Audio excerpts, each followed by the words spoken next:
it's funny because you always hear people talk about things of, like, oh, is there a white light? Is there, but for me, it was, I could feel the death in the room. I could feel the death in the house. You could feel it.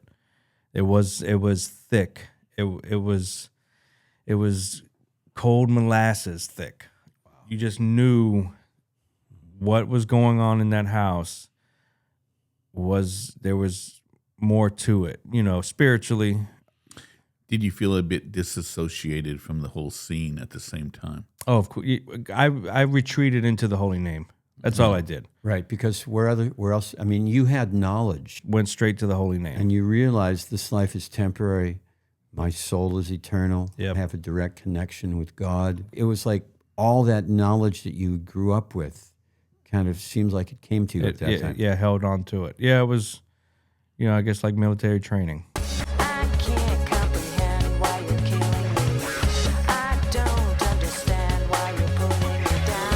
We see the same sun going up. We walk the same ground. Must me. Must me. Must me.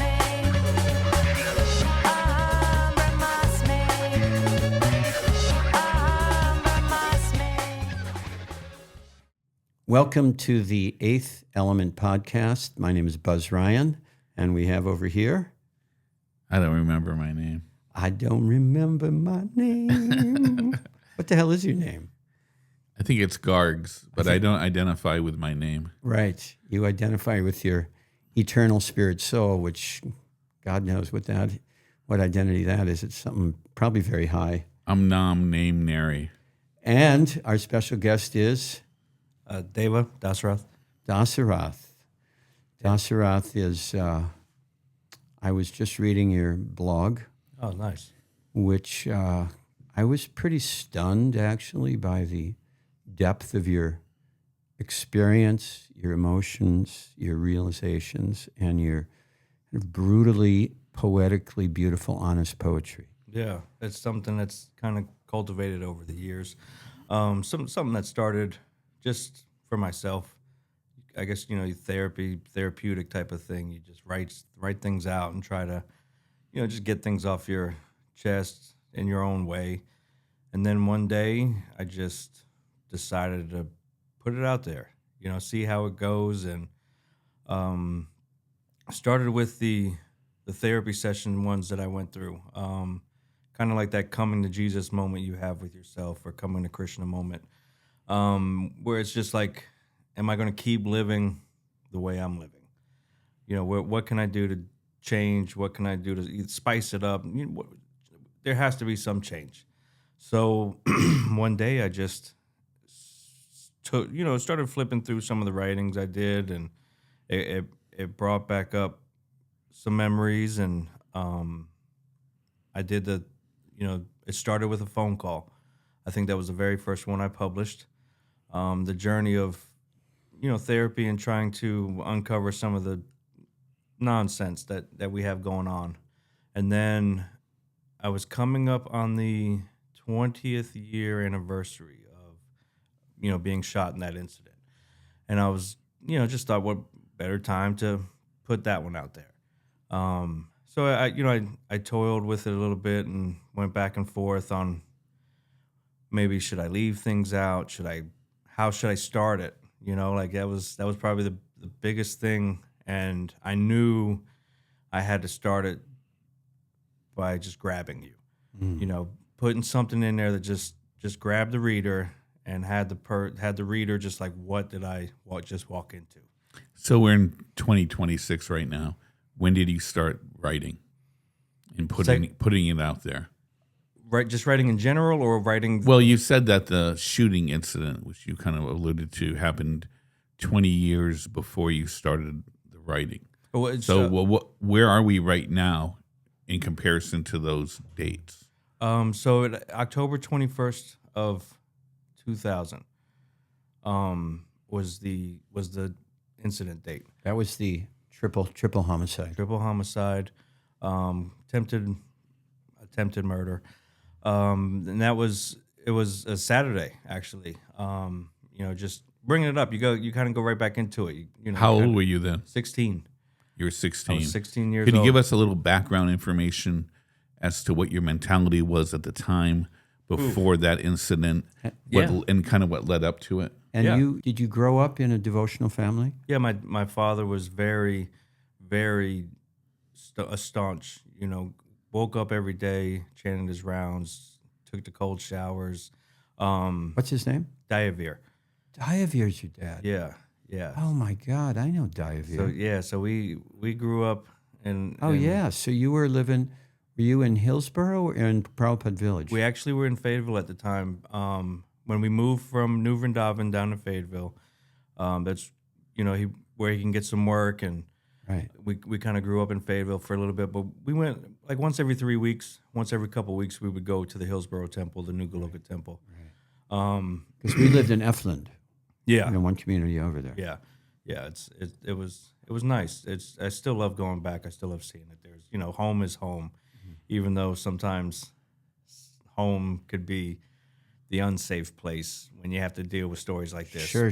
There's like the ghosts of that experience and that time for you. Yeah. So it was interesting. At 16, I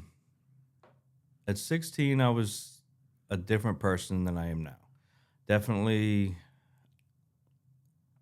I was trying to find myself as just an individual. Were you born in 1984? Yes. Look at the shirt. Oh yeah, Oh, look at that. George Orwell. Yeah. Superman. No, 1984. Rock and roll. Yeah, May of 84. So it was, I was 16. I was hanging out with some good friends. Good time buddies? Yeah, but yes and no. We had each other's backs. It was definitely a group of people that if you go, I go, and if I'm going, you're going.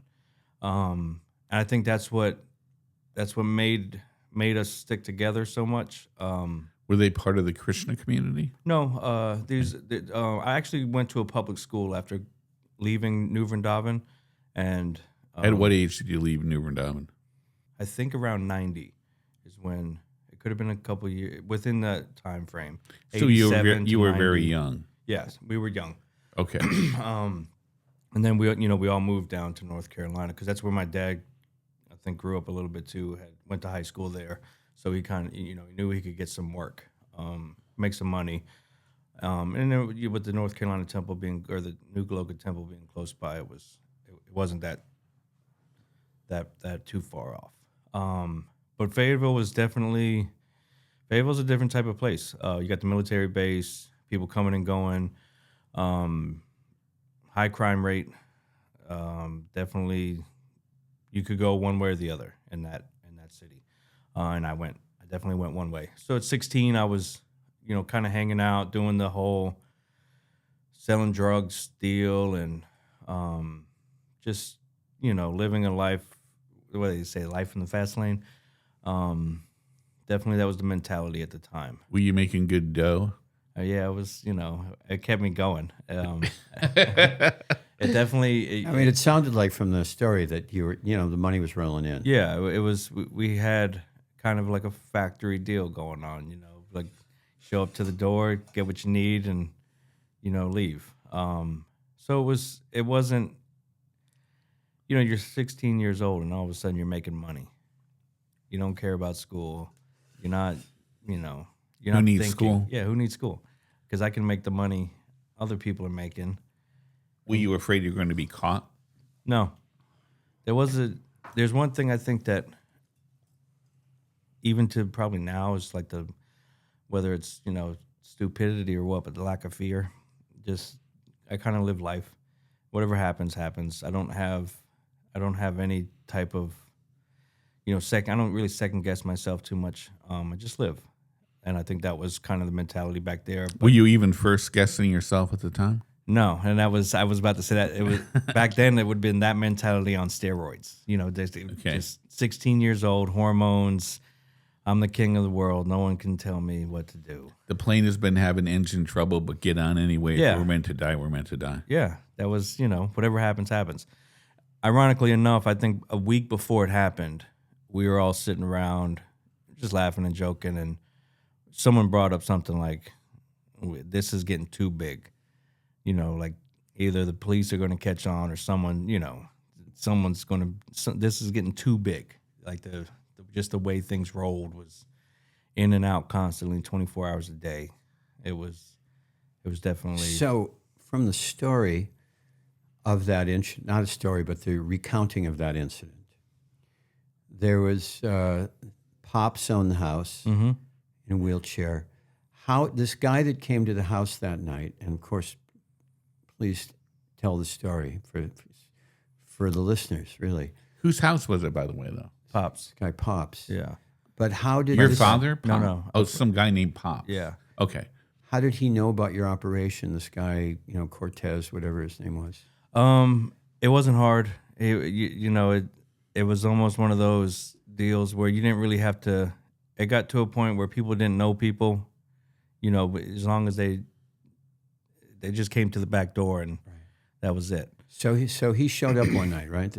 Yeah, I mean he since then, people told me he's been there before. I didn't know that at the time. Never paid too much attention to him, but so it was like it was a Saturday. We were all hanging out, and what were the other guys' names? Brian, Mike, Pops was the owner. We were the main ones in there that night. There was another guy who hid in the closet. When we all came in, he went to the bathroom. I'll just start from the beginning. Yeah, make please. it easier. So we, it was a Saturday. We were all kind of hanging out. I don't think I've been home. I wasn't home for a couple of days. We were hanging out for a couple of days. We wound up all going home to each other. Everyone had to get a change of clothes and different things. And when we got to my house, Brian was like, I'm going to just drop you off. And I looked at him and I was like, well, where are you going? He was like, well, I'm going back to Pops's. I said, well, if you're going, I'm going. And I ran up, got some clothes. And he was actually about to leave. And I came back down. Someone stopped him in the driveway. And I jumped back in the car. But that was one of the signs, well, not signs, but that was one of the turning points right there that, there was a path. I could have stayed home, but I decided to go. And there was a few of them that day. Fast forward a couple hours, Mike came back. He went to get a haircut, got his hair braided, and came back. How did the hair look? Great. It was perfect. Yeah. Okay. He looked good. He looked really good. So he had no idea what was about to happen. No, nobody. I was having a good haircut day. Yeah, it was just, it's the weekend. It's Saturday. We're kids. We have money. All around the same age? I was 16. They were both 19. Okay. And there was a couple other friends that, would hang out as well over at the house. Come and go type of deal. So, it starts to get dark and everyone just wants to go out. So we wound up going to a tattoo parlor, riding around town, got Krispy Kreme, and then came back to the house. And by the time we got back to the house, it was like 11:30. And me and Mike were talking about staying at his house. And we got back to Pops's house, and me and Mike were kind of talking, and it was like, oh, well, we'll just hang out instead of leaving. That was the second time that day that there was a choice to be made that, you could have left, but decided to stay. So you've gone over this in your head many times. Oh, yeah. Yeah, especially leading up to the trial.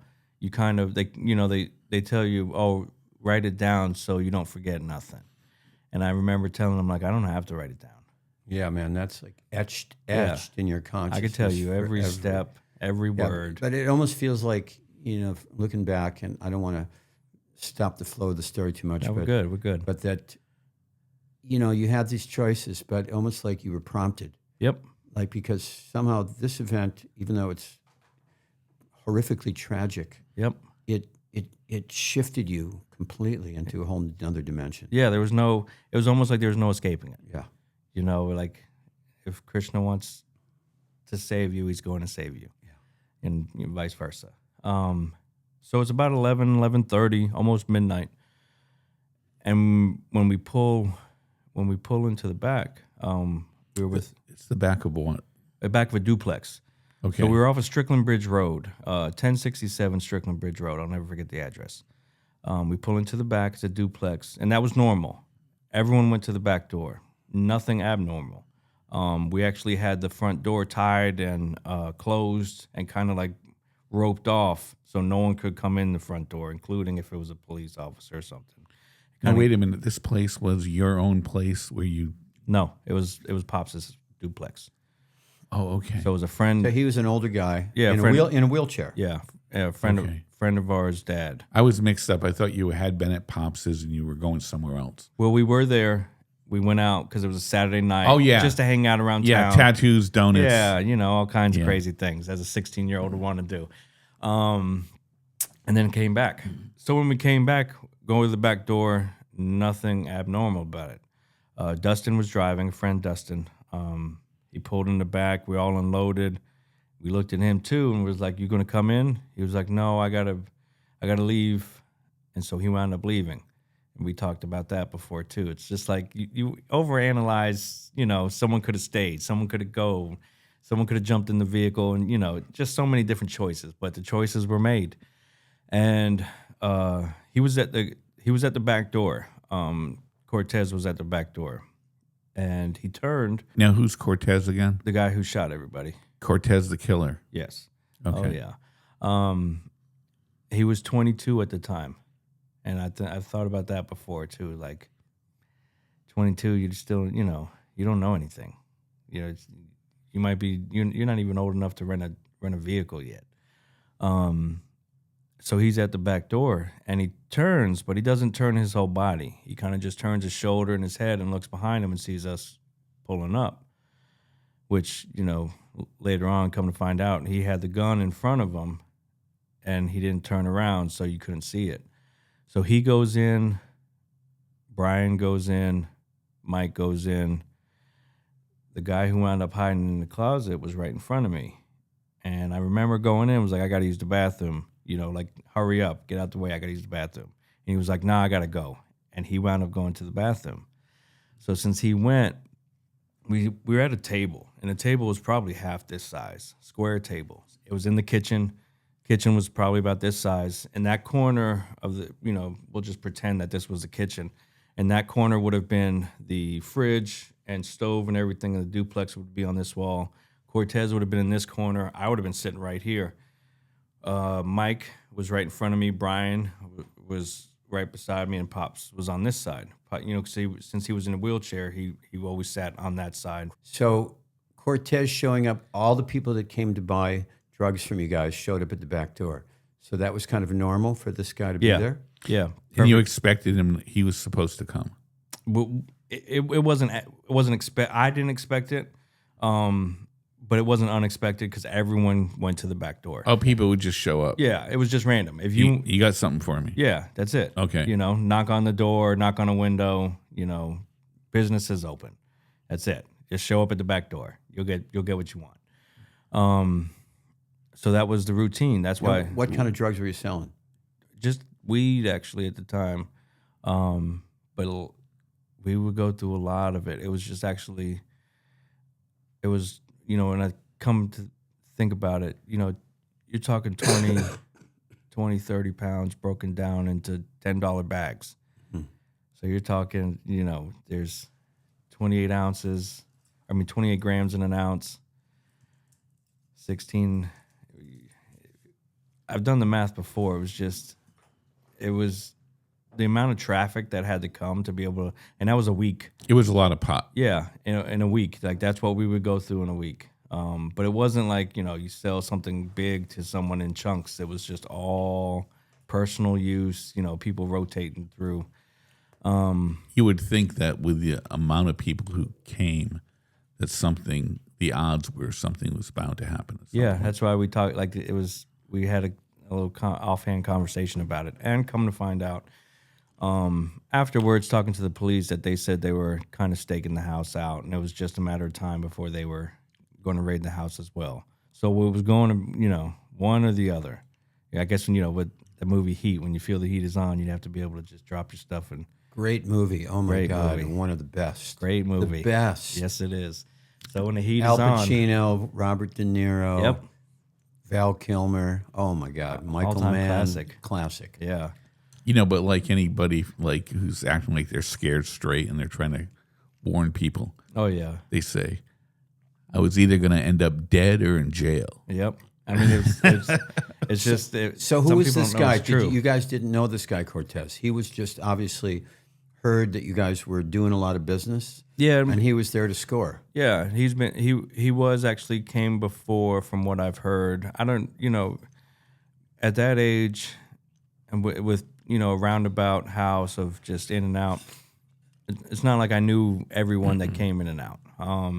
So it wasn't abnormal to see someone you didn't know at the back door.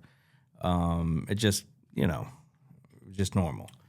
So we all finally get in, and I sit down. I was the last one to sit down, and when I sat down, I looked up, and I looked in the corner, and I seen him, Cortez, and he had the gun, the muzzle down on the ground, the butt leaning into his waist. It was a Benelli 12-gauge shotgun, semi-automatic shotgun. And when I looked at him, I looked at Pops, and Pops reached behind him and locked the door. Again, normal. Did you say how old Pops was? At 49 at the time. Okay. 49 at the time. So he's an experienced man. Yeah. And he was in a wheelchair.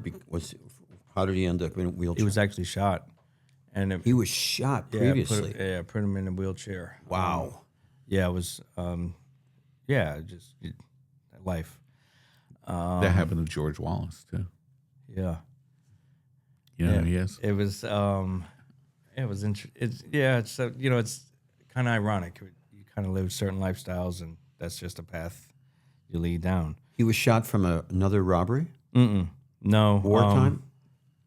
I don't actually know that story. I just remember. I remember he got shot, and that's what paralyzed him. I'm kind of curious how Cortez looked. Can you describe him at all? Besides, Yeah. Actually, I have a picture of him that when y'all do some editing, I'll give you the picture. He was probably like 6'2", and when he was younger, he was shot too before. 6'2", extremely skinny at the time because. The drugs. He was cracked out a little bit, a lot of bit. You could tell he was just starting to twist his hair, had some dreads, and just like when as the story developed, there was signs. So when I looked up, I looked over at Pops, and I was like, "What does he want?" Because you see the gun, and I'm just like, "What does he want?" Did anybody show up with a gun previously? Like a buying, selling? Yeah.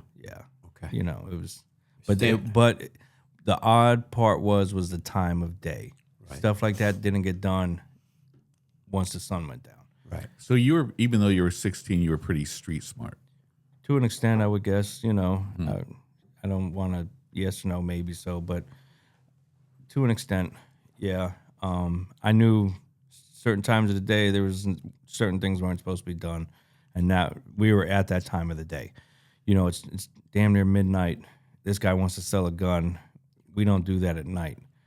And that's what his pretext was. He wants to sell a gun. Pretext was to sell a gun. Now, were any of you guys packing yourselves? Since we just got home, they were in the back room. And since he kind of cut the hallway off, like you couldn't get by him. But Pops had a revolver in his lap. He just always kept one in his lap. And then the rest were in one of the bedrooms in the back. That pretext is a perfect excuse because you pull the gun out. Yeah. Right? Yeah. And then you have the advantage. Yeah. So he was, he's standing there, and Pops turns to me and he smiles. I'll never forget that smile. And he's like, he wants to sell us a gun. And I look at him, and I was like, well, how much? And he said, well, $60. And I looked back at Pops, and Pops smiled like oh, we're about to get a deal. And I turned back to him and I was like, does it even shoot? Like for $60, it was like a $1,200-$1,300 shotgun. And I I mean, just, Benelli's no joke. yeah, no, it It was, sounded too good to be true. yeah. But then again, you know, when you're dealing in that type of climate, You never know. crackheads will sell Right, you you anything. need some fast, Okay. easy money so you can yeah. feed your addiction. Yep. So when he said yeah, I turned and I looked at Mike, and I looked at Brian, and I looked back at Pops, and you know they probably had 2 or 3 sentences of exchanging, nothing abnormal yet. So the guy Cortez was keeping his cool. Yeah. Yep. That's actually a very good way to describe it. He was.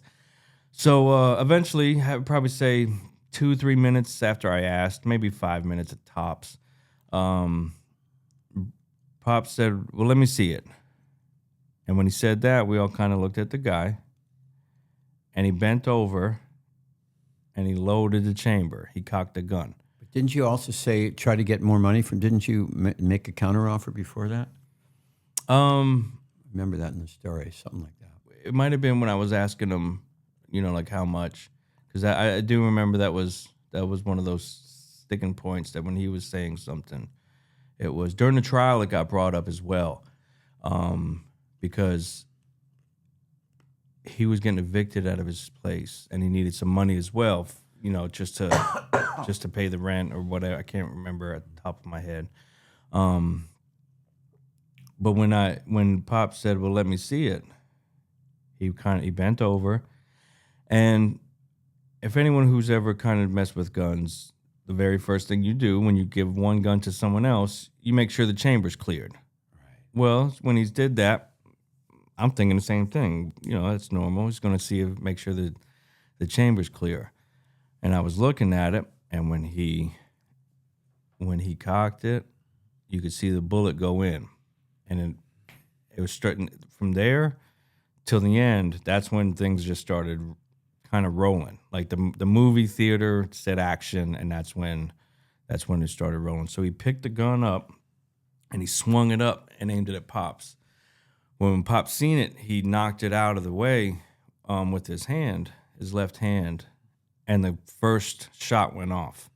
And we're in a room, you know, this size or maybe smaller. Whoa. You're talking. It's loud. Yeah, because there was a washer and dryer in the kitchen, so it was in a closet.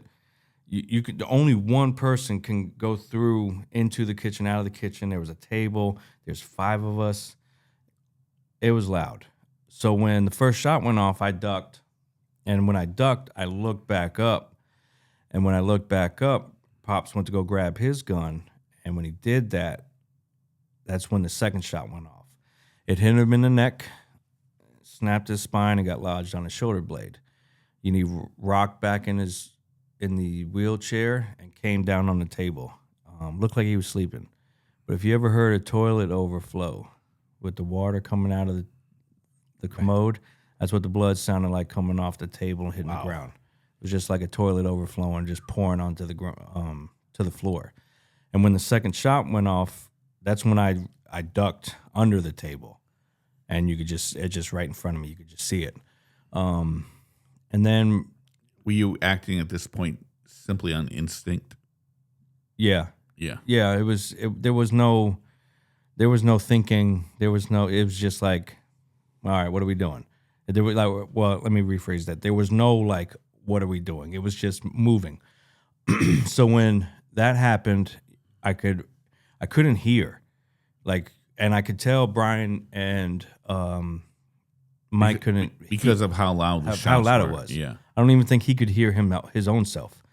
But what he did is after he shot Pops, he moved from the corner in front of the fridge. He moved to the opposite corner. So now he had the vantage point over basically all of us. So he was kind of almost beside me. The only thing between us was kind of Pops, a chair, and, you know, so I got up and went around the table, you know, away from him, and I could hear him, you know, where's all the shit, where's everything? empty your pockets. That was the last thing I heard him say as I was walking. Because I just started walking away. You're like, yeah, let's see what happens. So I didn't want him to think I was running, but once I got to the living room and from the kitchen into the living room was dark and the back rooms were dark. One of them had a light on. The bedroom, Pops' bedroom, had a light on, and the spare bedroom was dark. So we all knew where the guns were. We all knew, we knew everything was in the dark bedroom, so I always say that I don't mean to make it sound like a joke, but, you ever seen like the Three Stooges where they all try to run in the room at the same time and Right. That was us. We all tried to hit the room at the same time and we all kind of got jumbled up with each other. Right, I remember that in the story. You all kind of like got caught in the door jam together. Got caught in the door jam together. And then I could hear him again. By then, your hearing obviously wasn't perfect, but you could kind of start making things out a little bit more. There was definitely still a ring, but you knew who was talking. And I can hear him. He was, he was like, get out. Don't go in, basically get out the room. And we went out of that room into the room with the light on. At that time, Brian was at the door, entrance of the room, and me and Mike were inside. And they were, Cortez was asking Brian, where's all the shit? Where's all the shit? That's what he kept saying. Where's all the shit? Where's all the shit? And me and Mike looked at each other. We looked at the window, and then we looked back at Brian. And there was another choice. And we couldn't leave Brian. So the window, so you were going to jump out the window. Jump out the window. But if you did that, Brian would have been dead.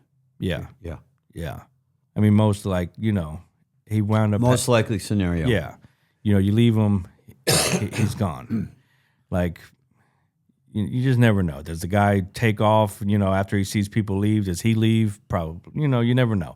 He came there with a purpose. So Brian tells him, like, it's in the other room. I got to go back in the other room. I got to turn the light on. I got to go back in the other room. So he lets Brian go. Brian starts going in the other room. He gets a light on in the corner. Then Mike goes. That's the room where the guns were. Yeah. And the drug, like that was basically the storage room. Right. That's where all the shit was. Yeah. That's where all the shit was. So this guy was he just wanted to feed his crack habit probably, and he was desperate. Yeah. Just money and drugs. He knew this. So he thought you guys were sitting ducks. Basically. I don't think so. I don't think that, because there's a part of the story. But it seems premeditated. It was 100% premeditated. Okay. Because I come to find out he came earlier, talked to Pops about selling him the gun, and Pops told him to go get it. Pops was alone at the time. Wow. Okay.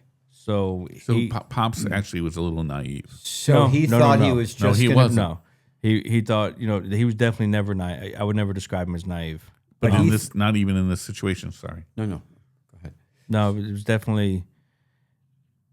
definitely just maybe caught up in the moment, but not naive. So he thought this guy, correct me if I'm wrong, Cortez thought he's going to just be dealing with Pops. Yep.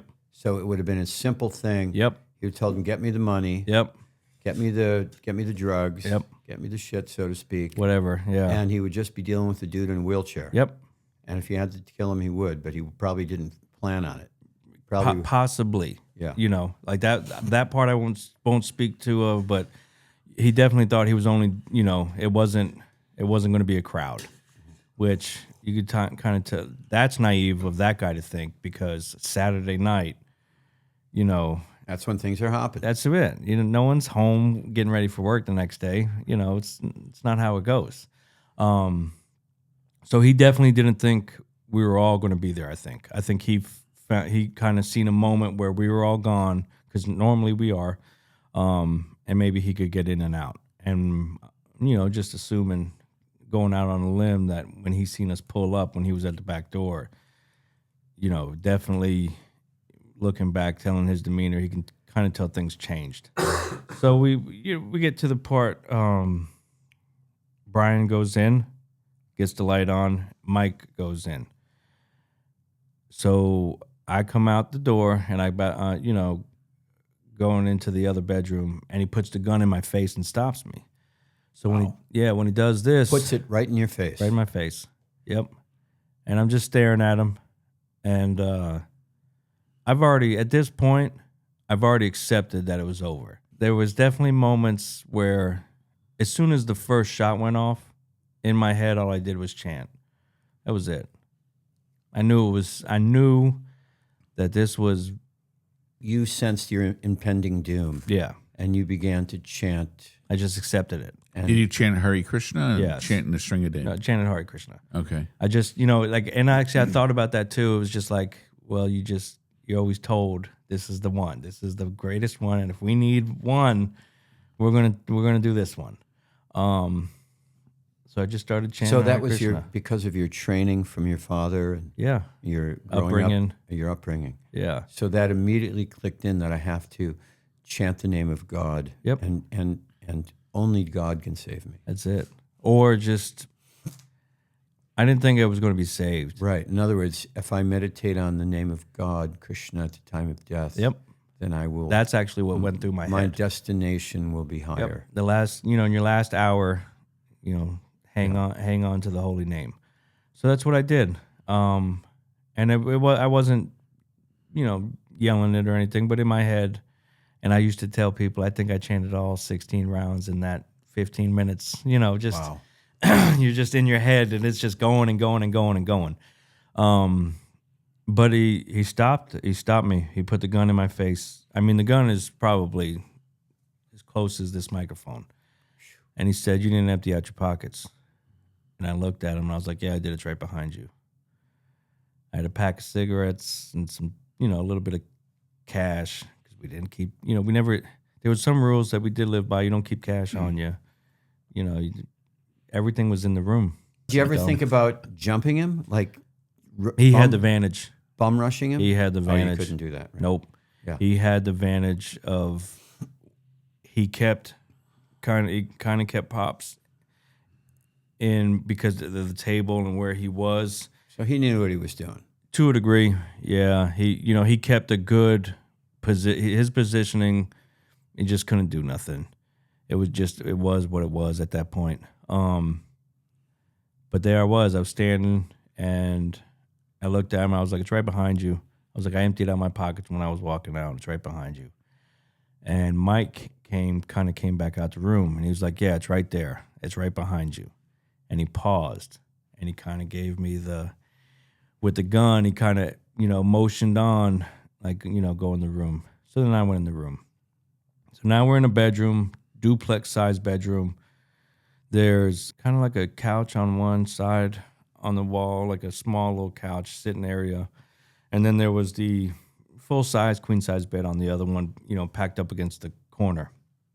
So that room, it was Brian would have been in one corner, and me and Mike were in the other corner, like diagonal from each other. And then Cortez was in the doorway. Again, kind of just had the vantage. So Brian moved the bed, grabbed a couple bags, and threw it at him. Bags of pot? Yeah. Were you hoping that Quentin Tarantino was going to come out and say cut at some point? It felt like a movie. Yeah. I try to tell people it felt like a movie. Like it was, when you go through something like that, you So Pops was dead at this point. yeah. He was definitely, it was instant. I think especially when we went through the trial and they went over the autopsy and everything, he didn't feel it. And there was no coming back from the type of hit he took. It was in the neck. Hit this, that was it. So we were kind of in the room, in our corners. Cortez is at the door, and the door would have been basically in this corner. Brian was in that corner. Me and Mike would have been in this corner. Brian pulls the bed out, grabs a couple bags, throws the bags at him. He reaches over and he grabs it and leaves the room. Cortez leaves the room. Cortez leaves the room. So when he left the room, it was almost like everyone took a breath. Like that was the very first breath people took since everything started. And I looked at Brian in the corner and I, kind of glanced at Mike, but it was fast. It wasn't, he wasn't gone. He jumped back in the room. But when he jumped back in the room, Brian was like, well, don't shoot. I'm going to empty out my pockets. Don't shoot. Brian, I guess, was kind of holding on to see if we made it through. He didn't empty out his pockets. He, emptied his pockets out, threw the money on the bed, and the guy scooped it up. Cortez scooped it up and took a step back. Come to find out, my thinking was he was reloading the gun, but he, you can't really know what he was doing. But I think that's my best guess of what he was kind of doing because he wasn't gone long. So after he did that, Brian looked at him because he had the gun pointed at Brian, and Brian was like, "Look, we don't know you, you don't know us. You're gonna leave, we're gonna leave," and nothing happened. He was, you could tell he was kind of trying to plead, like, "You go, we'll go. We don't know you, done." And this is where I think it tied back to when he came before and didn't know we were going to be there. He looked at Brian and told him like it wasn't supposed to go down like this, and then shot him in the face. Wow. Yep. He said it wasn't supposed to go down like this, and then immediately shot him in the face. So that must have been, he must have been dead instantly. Instantly. It hit him. It hit him in the cheek. And a 12 gauge shotgun is blow a hole in your face. Shooting slugs. Yep. It was done. I think they were probably 6 feet away from each other at the time. It picked him up and blew him back into the wall, and then you kind of didn't see him. He hit there was a lamp back there, kind of shook the lamp a little bit, and then he turned the gun towards me. And at that time, I didn't have. There was no pleading. There was no. I just watched everything I just watched, so I knew it was over. It was like a slow motion movie. Yeah, like this was it. I stared at him, and he stared at me, and then he pulled the trigger. And when he shot, I tried to duck and put my hands over, just duck out the way. It went through my arm, and then hit me in the face and knocked me out. And then I heard 2 more shots. He shot Brian in both arms, kind of, sort of, like shoulder, arm area, and then the other arm. And that's what kind of hearing the next 2 shots is because I was out. Started bringing me back to conscious. And at this time, it was just chanting. It's funny because you always hear people talk about things of, like, oh, is there a white light? Is there, but for me, it was, I could feel the death in the room. I could feel the death in the house. You could feel it. It was thick. It was cold molasses thick. You just knew what was going on in that house. There was more to it, spiritually. Did you feel a bit disassociated from the whole scene at the same time? Oh, of course. I retreated into the holy name. That's all I did. Right, because where else? I mean, you had knowledge. Went straight to the holy name. And you realized this life is temporary. My soul is eternal. Yep. I have a direct connection with God. It was like all that knowledge that you grew up with kind of seems like it came to you at that time. Yeah, held on to it. Yeah, it was, I guess like military training. You grow up with something. So did it feel like everything was going on almost in the background? Because you're saying those 2 shots woke you up again. Well, this was after I got shot. Right after you got shot, So he was shot. Then you heard the 2 shots of the next of Mike getting shot. Mike getting shot. So when Did that sound almost like it was in the background and you couldn't move, or did it sound like? No, it's, oh my God, it's right next to me. No, so to compare it to something would be like we have headphones on right now, and your wife would be yelling at you from downstairs. You can kind of faintly hear it. You know, like, oh, is she calling me? You can kind of faintly hear, but you know it's muffled. You have something else going on at the time. So Okay. I think that's the best way to compare it. Good analogy, by the way. Yeah, I think that was probably the closest. But I came to, and when I came to, I was kind of slumped over.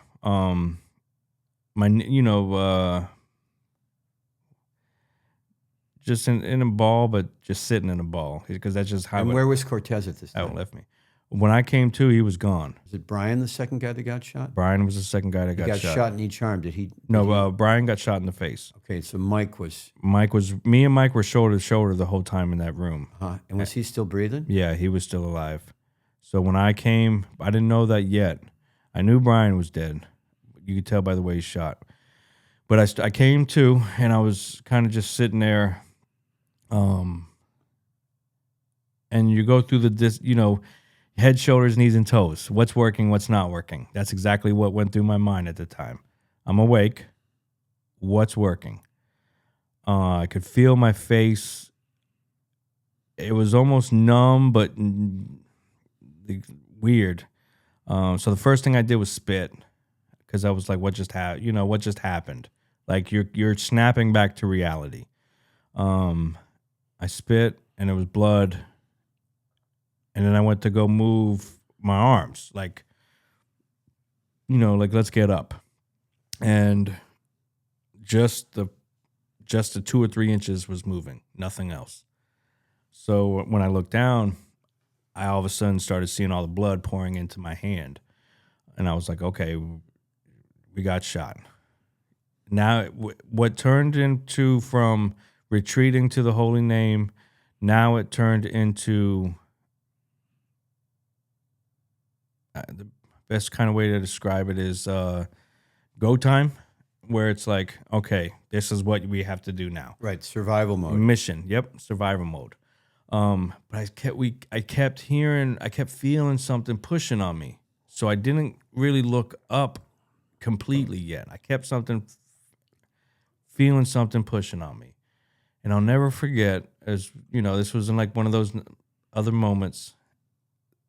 I think it's like I almost said it out loud. I'm like, I know this fucking guy is not going through my pockets while I'm laying down. Like he thinks I'm dead, and he's going through my pockets. Was he going through your pockets? No. Okay. So eventually I just was like, well, you're trying to figure out what it was. Yeah, and it's like now, and I also remember in my head, I'm like, well, if we got to fight, now's the time. Like what else is there? And so I turned and I looked up, and it was the guy that came walking with us. When he heard the first shot, he ran into the closet and hid in the closet the whole time while the robbery was going on. But me and Mike were leaning on the closet door, so he had to try to push us out the way to get out of the closet. Wow. So as I'm feeling someone pushing on me, I look up, and it's him. And when I look up, I seen the look in his eyes, and I never forget. I'm just like, you didn't get shot. Go call the police. Like I could see how scared he was. I could see, you just feel like something inside me I started getting a little angry. Just like, go call the police. Like, well, you're fine. Go. What was his name? I forgot his name. I have it written down. Dustin? No. That was, he left. Oh yeah, that right. Dustin that was wound the up first left. guy, Yeah. So he did. He wound up leaving. And I didn't feel like I was going to wait on him. So I kind of took some breaths, gathered myself together, and I got up. I stood up, and I moved 3 or 4 feet, and then I just passed out on the bed. Just a head rush, blood loss, wound up passing out on the bed. came back to and just pulled myself up. And I walked out of the room, I was holding my arm, walked out of the room, got back to the kitchen, and I looked at Pops. And, it just looked like he was, in school, you sleeping on your desk, that's what he looked like. He was just sleeping. The phone was also in the kitchen. The phone was But going. you remembered that he was dead. Yeah. Okay. Yeah. There was no, yeah. The whole thing just kind of was still there. I saw the front door open. I saw that the phone was gone from, this was 2000. We had like the cordless kitchen phone. Oh, yeah. Yeah, that was gone. He wound up taking the phone. He took the phones so no one could call the police and left. They found his stuff at his house when they found him. So the radio was on. I'll never forget the radio. It was just loud. And after looking at Pops, I took a couple feet and then just sat right next to the entertainment center in the corner and stared out the front door. And I'm just sitting there. And the buddy that was in the closet, he had called the cops by this time, or he is going. I was hoping that's what he did. Yeah. So while I'm staring at the front door, I see someone else come to the front door, and I found out later it was the neighbor. And I looked at him. That's where the guy who was hiding in the closet wound up going to the neighbor's house. And I looked at him and I was like, "Go call the police. Like, no need to just you're staring into basically a crime scene. You're just staring. Go call the police." And then he left, and I'm sitting there, and I look back up, and it was the guy hiding in the closet, and he was on the phone at this time. And I'm like, "Call the police. Like, call an ambulance. Like, what are you doing?" And he looks at me. He was like, "I'm on the phone with them. They can't find the house. Like, we're out here trying to flag them down to find the house." And then the next thing I know, I look back up, and the first officer was coming through the door. He came in, asked, "Is there any, is he still here?" Standard kind of questions. And I'm like, "No, he's gone." And it was, who's all in the house? And I said, "Pops is dead in the kitchen. Brian's dead." I was like, "But there's still someone else alive in the bedroom." And I don't know how I knew.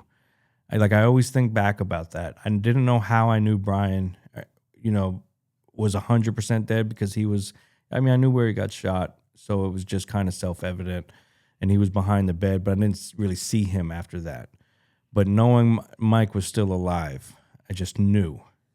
Then I looked, and, more police officers come through the door, and then here comes the first paramedic. So the first paramedic comes in, and they start coming over, and I told them, "No, there's someone else in the bedroom. Like, just go to him." And they went to Mike, and then they started working on Mike, and then the next paramedic came over to me, and I'm sitting there, and it just. There's music playing, people are walking around, and I'm just getting annoyed. Like, I could tell, like, I'm just, it's no one would want to be there, but I'm just like, you're in a situation where, in one, I've already let go. Like, I've already accepted what was happening. And now I'm at another stage where it didn't happen, but now I'm at a point, it's like, am I fighting to keep going? Or like, where are we at? And that was like mentally thinking about it. But I just remembered, like, I just kept chanting, and I was like, it's advice I give people when they're going through things. I don't know why or how I thought about it, but it was what I thought of. In my head, I was like, in 5 years, you're going to be here. And that's what I just kept thinking of. I put myself 5 years from there, 10 years from there. In other words, just tolerate it, go through it, depend on God, depend on Krishna, and you're going to make it through. And look ahead and see yourself outside of this horrific situation. You're going to make it. Yeah, and that's just what I did. You're going to be living in a big old mansion. Yeah, something like that, right? Soaking it up with your soulmate. But yeah, it was just in a hot tub. It was. I just I was like, in 5 years, you're going to be fine. I was Wow. like, 10 years, you'll be fine. That's pretty balanced thinking for what you had just gone through. Yeah, It was a triple homicide. Yep. So who died? Pops, Brian, and Mike. So Mike, So Mike had been shot in his arms. Yeah. So there's more to the story, right? Yeah. At the moment too, back then there was this the radio was playing, and I remember the Outkast had "I'm Sorry, Miss Jackson." That was one of the songs that came on, and I'm just sitting there and the song's playing. And it was almost eerie because there was a Wyclef Jean song that "Someone Please Call 911." that was the song. With Mary J. Blige. Wow, that was playing. Yep. Wow. So your poem, "Someone Called 911," that was actually your story. Was Yep. called "Someone Called 911." Yep. Right. Yep. And at the time, that song started playing, the paramedics were cutting up my arm. Not my arm, but I was wearing long sleeves at the time. It was kind of cool in North Carolina in October. So they were like, "Well, don't look. We're about to get to the part." And I'm like, "No, I'm about to look." And I look down, and you can just see, like, how you get a loaf of bread, and you see some people will roll up the extra to get to the bread, like all the extra plastic, they roll it up. Right. That's what my arm looked like rolled out. Like you could see the exit wound. The skin was kind of rolled open, and it was just there.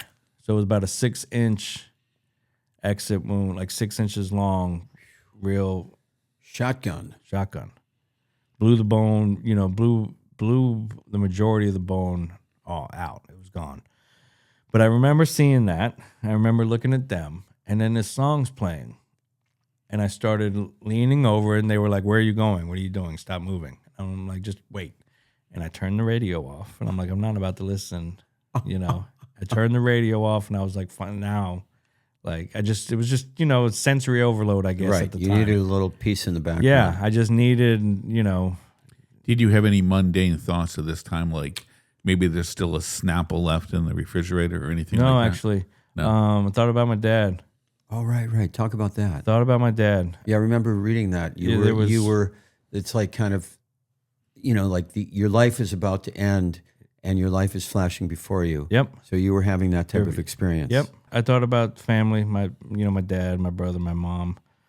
And, I thought about my dad a lot because of how much of an asshole I was in that last year leading up to this. Just me and him were fighting. I was trying to come into my own poorly, very poorly. He was doing the best he could. I'm 41 now. So that man who used to get up at 4 a.m. to chant his rounds and take care of the deities and stuff, when you start turning into that man, and then you are that man who gets up at 4 o'clock or whatever and has to get a job to go to, and your own kid, you start realizing like we're just people trying to do the best we can with what we got. But at the time, I'm 16. Nothing was my fault. Just an angry 16-year-old that knew everything. And before I got shot, I did have the thoughts, I'm not going to be able to apologize to him. After, and I was sitting there, you have this stuff, well, maybe I'll get to apologize for being how I was. And my brother, I have a brother as well, and my mom. So it was just, I remember kind of. How old's your brother? 18 months younger. Okay. So he just turned 40 in November.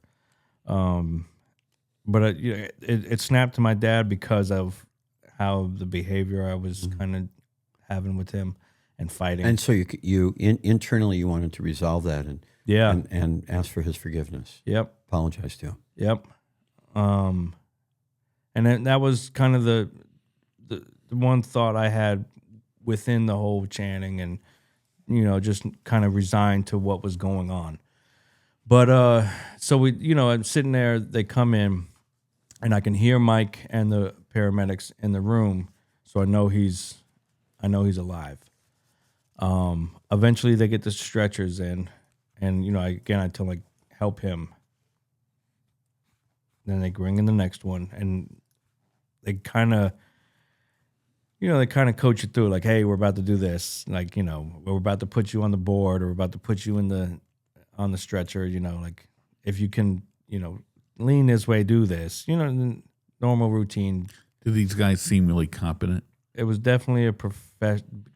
There was something that I do remember was the shock on their face of what the scene that they walked into. Wow. Because it was, your paramedics, and it wasn't a heavy shock like Rookie. It wasn't like that, but you could tell, like, they were like what the hell just happened? Like, whoa. Yeah. This is serious. Yep. Definitely. And then I finally got into the ambulance. And then we take the ambulance ride back to the hospital. And I looked at one of the paramedics, and I said, just like, am I going to die? Just asked him. And I'll never forget, he was like, I don't know. He didn't lie. He didn't sugarcoat it. He was straightforward. Yep. He's been in these situations before. He looked at me and said, I don't know. I said, okay. Okay. And then just went back to myself, just, kind of chanting in my head. And at this point, the brain waves, I guess, died down, and it's just somber. Like, there's no really rush thinking. It's not speed thinking anymore.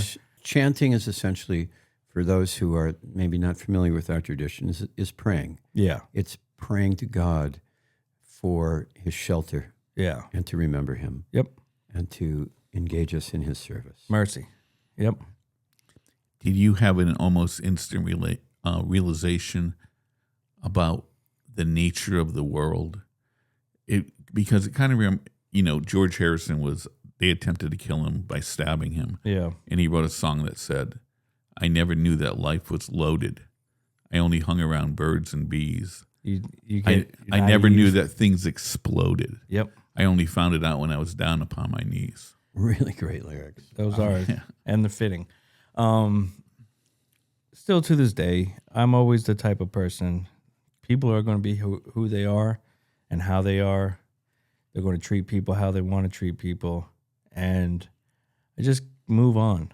That's how I've always been. I just move on. You want to act a certain way to me, that's fine. I'm just going to move on.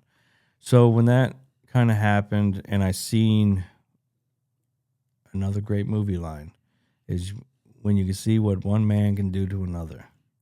You just kind of wake up a little bit to, like, yeah, the monsters aren't under the bed. They're right in front of you. What movie is that? You put me on the spot.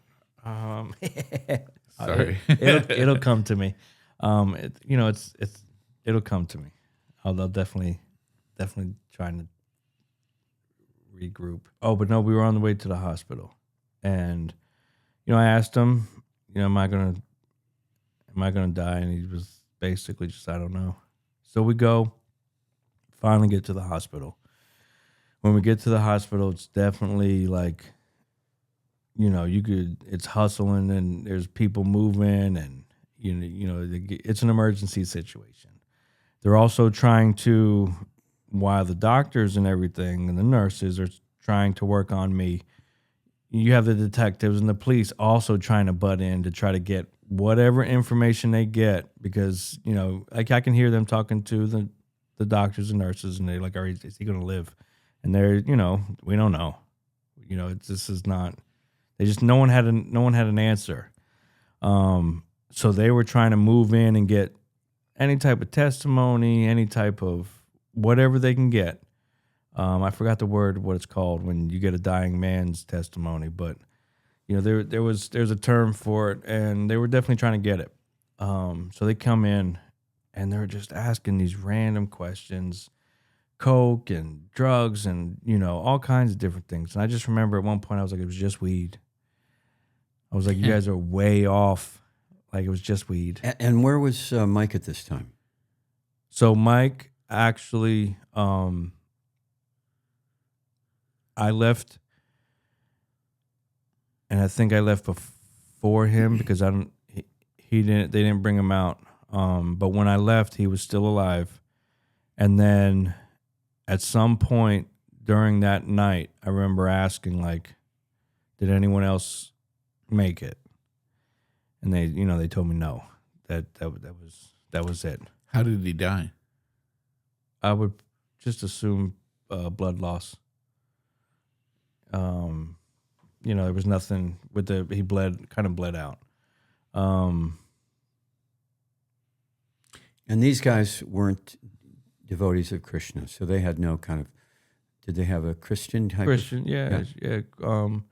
Brian's family might have been Catholic, but definitely Baptist and Christian. Did they have that? Were they kind of? Did they talk about that? Were they kind of in touch with that? I mean, it wasn't the very first conversation, we would have, but they their families we're in the South. It was definitely Christianity rules the South. But yeah, no, it was. So you were kind of an anomaly to them as a devotee of Krishna. I was an anomaly in all of Fayetteville, I think, at the time. Is it called Dying Declaration? I think that's the name of it, Dying Declaration. I looked it up. Yeah, that's it. That's good work, Gargs. Yeah, you're hired, man. Thank you. So they were trying to get that. I also they were sending me into a surgery that night. First one was to get blood flow, stop bleeding, emergency surgery. Then the second one was they took a vein, an artery in my thigh, and put it in my arm to reestablish the line. But they brought me out. So, this was wild too, because they wheeled me into the operating area, and at this point, I'm just laying there. There's no Were you in pain? Not yet. I remember when the pain started, but it wasn't then. I was just laying there, I'm watching everyone run around. Just kind of, it was just it. They finally did get a hold of my father, and he came, and me and him had our moment. And then they brought me back for surgery. How old was your dad at this point? Say it again. How old was your father at this point? 46. Okay. Yeah. 46. Yeah. Had to do the quick math. So then I go into surgery, and so they wheel me back. I'm laying there, and they take a deep breath, and they put the mask on you. So when I took the deep breath, it basically paralyzed. Everything went numb. I couldn't breathe. I started panicking. And that's the first time I felt panic, because that's when they just started with the anesthesia and everything, but it was fast. But I was still cognitive. I was still awake. So then they put the tube down my throat. I'm still awake. Then I hear him talking, and when you don't think that the guy on the table is coherent, speak freely, I guess. So I can hear him talking like, oh, this was drug related, not the most savory conversation they were having. They were talking down on about you guys. Yeah. Yep. And I could hear it because I was still. I mean, first of all, these guys are pretty jaded. Yeah. They've seen it all. Yeah. And I'm listening, and then they get the tube into me, and I can feel. So you're supposed to be completely out. I was supposed to be out by then. Yeah. Yeah, but I wasn't. And I'm just kind of like you can't, whatever sedative they gave worked for the body, but it didn't work. Is it possible you were out of your body? You never know. You don't know. Yeah, but I know I heard it. Uh-huh. And then they finally got the tube in, and they started breathing, air going in the lungs. And after, I'd probably say 2 or 3 breaths, whatever they called, that's when I was done. I was out. That's when I finally like fell asleep. And then the next thing I know, I'm waking up. They pulled me out of surgery because my heart stopped twice and they didn't know if I was going to make it through. So they pulled me out of surgery so I could talk, like basically let my dad come talk to me. And they were telling him, you know, hey, we don't think he's going to make it through this whole thing. You're going to have your moment with them.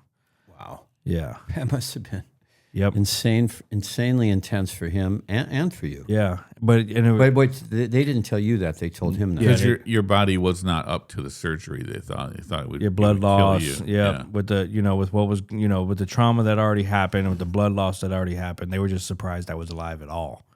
But when they brought me back out, that's when the pain hit. It felt like, I wound up having some burns on the arm from the blast. The bullets burn. A little residue and stuff. So my arm it felt like it was on fire. And whatever moment they thought we were going to have was cut short because I was like, y'all need to finish because the pain. Your dad was there at the time. Yeah. Yep. So what did he say to you? We just had a moment. Mm-hmm. We had a moment.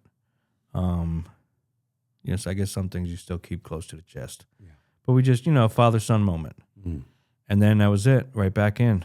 Did he tell you if the Panthers were ahead or not? who got the money line, right? So the next thing I know, I finally woke up. I woke up in the ICU.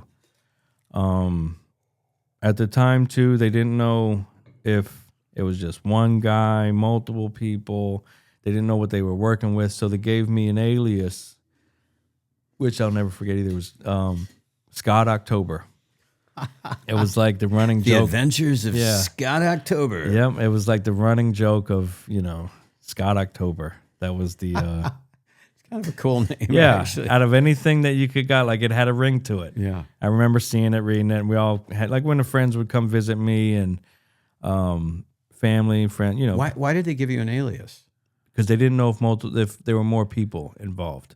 Yeah, somebody could have. So they didn't want to track them down. Yep, they didn't want to put my name down. Me being a witness to a triple homicide as well. Oh, I see. They didn't want my name. So they were protecting you. Yeah, it was kind of almost like a little mini witness protection deal type of thing. What was the date that it happened? October 21st of 2000. Okay, but so just a few weeks before 911. Yep. No, wasn't 911 2001? You're right. Yeah. Okay. The way like everyone, like the way they did their what are they? It's not date of birth, but the my mind's drawing a blank because I'm in a certain mindset of the story. The date of the death. They put everyone as the 22nd, but in my head it was always the 21st because it was Saturday. We were living in North Carolina at the time. Really? Dhruva. Yep. Do you know my son Vishnu, John? Vishnu? He's friends with Dhruva and maybe Narayan and anyway, go ahead. Let's get that does sound once I start telling the story, it's hard for me to Yeah, I'm sorry. No, you're good. Everything's great. But I came out, and when I came out, I had a moment. It was the moment where I could finally breathe. I was intubated, I was assisted breathing. I had a tube in my lungs, hooked up to all kinds of different things. They had, 20 miles of gauze and wrapped around my arm. It saved your life. Saved my life. Yep. But what do you do then? You just exist? You can't really move. You can't eat. You're awake. I mean, what do you do? Especially with the amount of drugs that you were on like coming out of something like that. It was more meditation a self-reflective meditation of, okay, I also remember like in my head, I'm like 5 years from now, 10 years from now. And were you thinking like, how did I get here, and how can I change the course of my life? Not yet. Yeah. Not yet. I remember those thoughts, and when stuff started kind of happening as well. So it was definitely not yet. It was still mission. Like the mission was 5 years from now. Right. 10 years from now. Survive. Get through this. Yep. I'm going to get through this. So your hope was 5 years from now. Yep. I'm going to make it. Project your mind to 5 years from now. Very and that's cool. what we're going to do. And And did you get that from somewhere, or is that just something that intuitively came to it you? just happened. I don't know how. It just happened. My dad would always tell us though, like my father, he would always tell you it's all in your mind. Everything is mental. If you don't let your mentality, if you don't succumb to depression, grief, whatever, mentally, you can have all your feelings, you know what's going on, but you don't let yourself go. You don't sink into them. Yeah. You just know that it's like clouds Yep. passing through. Yep. And they're going to pass out. Yep. Pass 'Cause out of he your would- life. He was always, happiness, despair, it's like the waves. Right. High tide, low tide. Some days you're going to be happy. Some days you're going to be sad. You don't relish. Yeah, just like in Bhagavad Gita, Krishna says, happiness and stress, loss and gain, these things are coming like, what does that verse go? Machas Parshas to Kanteya. Shitoshna Sukha Dukkha Da. Sukha Dukkha Da, yes. Yeah. Like the coming and going of winter and summer seasons. They arise from sense perception. Yep. One must learn to tolerate them without being disturbed. Yep. And that was the mindset. Was there any specific motivation, though? Did you think of any details that you look forward to that kind of kept you going? I think at the time, being able to see my father, my mother came, you see in your family that the first checkbox got hit. Okay, that's taken care of. And then it was just, the projection was, you're going to be happy. 5 years from now, it's going to be the past. All of this is just going to be a story that you're going to tell. Wow, it's so amazing because really, it's like you say the word story, and everybody's got their story. Yep. Everybody's got their horror stories. Yep. Everybody's got their stories of abuse and abandonment, whether Yep. gross or subtle. Everybody's got their stories of humiliation and rejection. Yep. And, it's a story, and we can either become victims, Yeah. or we can become You can empower it. Empower, become transformed from that experience Yep. to grow beyond it, learn the lessons that God is giving. Yeah, and the choice is yours.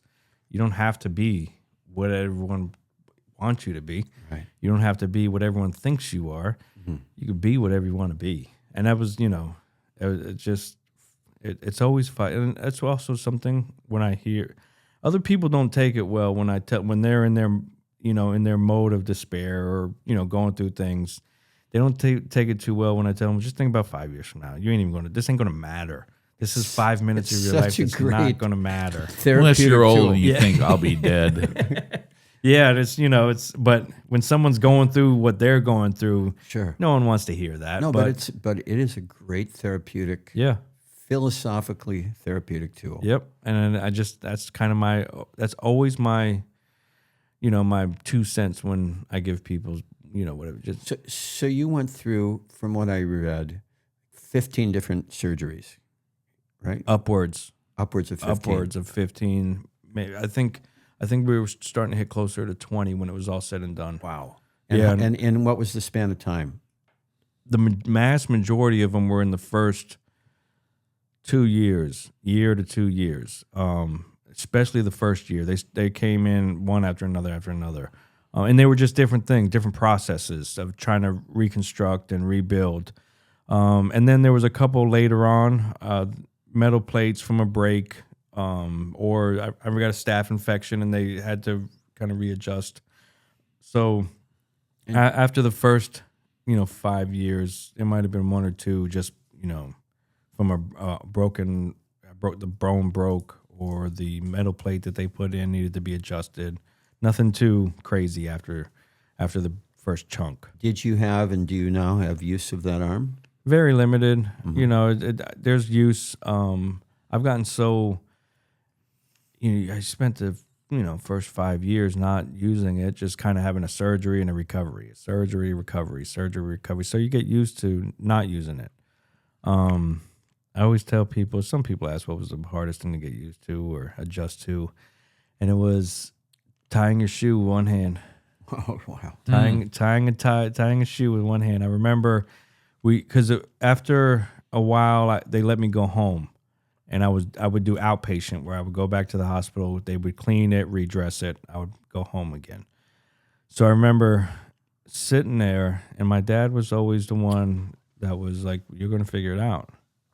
Always like that, and then it was something to this day that I now cherish because, as a guy, and in society, you need to figure it out, and that was just how it was. So I remember the first day we were leaving, we got outside. I sat on the bench, put my shoes on, and he just stood there, and I was, went to go tie my shoes, and I remember I looked up at him and.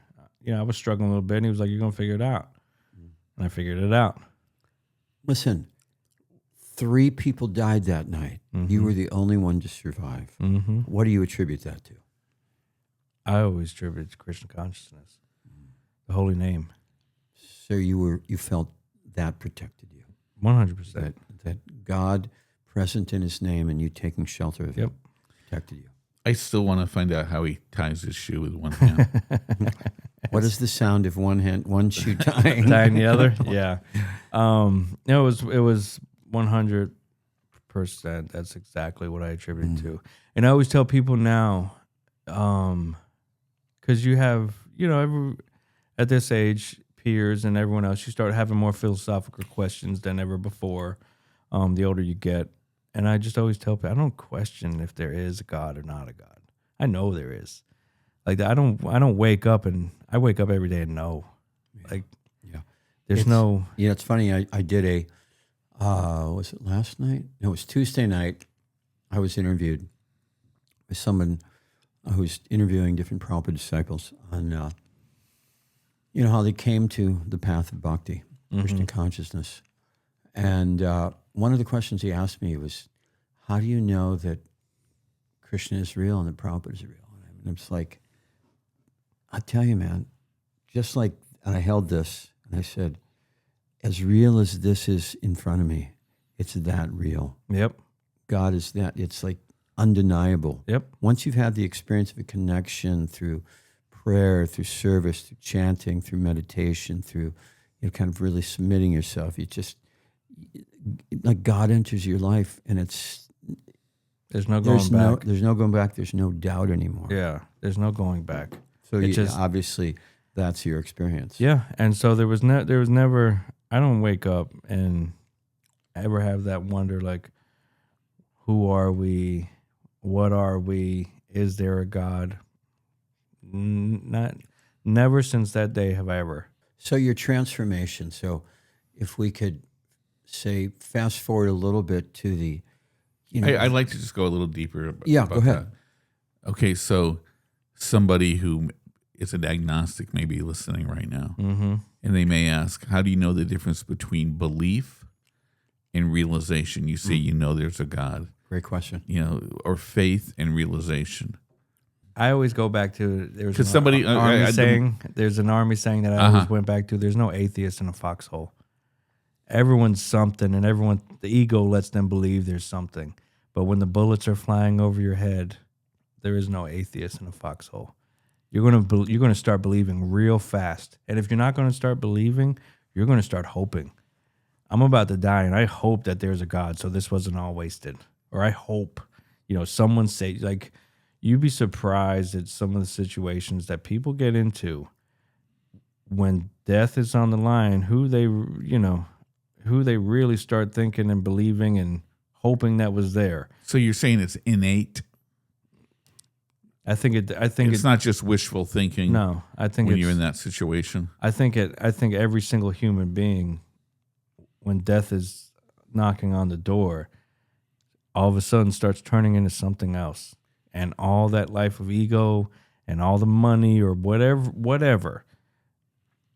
It's meaningless at that time. It's meaningless, and even if you don't believe, you start hoping. Why do we want to survive so much? It's our nature to be eternal. Mm-hmm. Because right? And that's their fear. That's people's fear. People's fear kicks in, because that's people's also doubt. I remember too that night too. But because the very point that they're afraid, they may be, putting their consciousness, throwing their consciousness or their identity on the body. But the very reason they're afraid is because they're actually eternal, and it's against their nature to die. Yeah, I agree to I do agree to a certain extent. I think there's a piece of me that, and I don't think people will like it, but I think it also has to deal with their faith.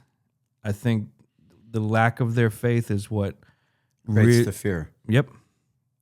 Because if you know and you believe and your faith is unwavering, you don't have fear.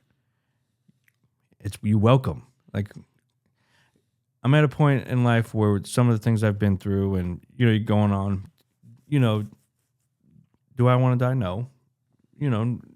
By no means. You always feel like I still got more to do. You get to a place or you go into leadership roles or you have kids and stuff, and it's just I got more. I gotta reach this goal. I gotta complete that. I gotta help them with this. So do you want to die? No. You always have something to do. But I always know there's it's just the next chapter. It's just the next step, and because of what's happened in faith, I know what's next is going to be better than everything I've had to deal with in this. There's a famous verse in the Bible, Matthew 17:20, with the phrase "faith like a mustard seed." Mm-hmm. If ye have faith like a mustard seed, even a tiny bit of faith, that can move a mountain. Yep. So you ignited that faith that you grew up with, that you cultivated to some degree, although it was in the background of your life. That became reignited that night. Yeah. And you dove into that, and it was like, that's what got you through. Yeah. And that's what carried you through. And then I know that because I read a little bit about it, you had a transformative, your life was one of transformation after that. The regression and progression. Right. There was definitely both. It intertwined. You take 2 steps forward, 1 step back. So, being 16, having to deal with that, going through that, there was definitely moments where, I would wonder why.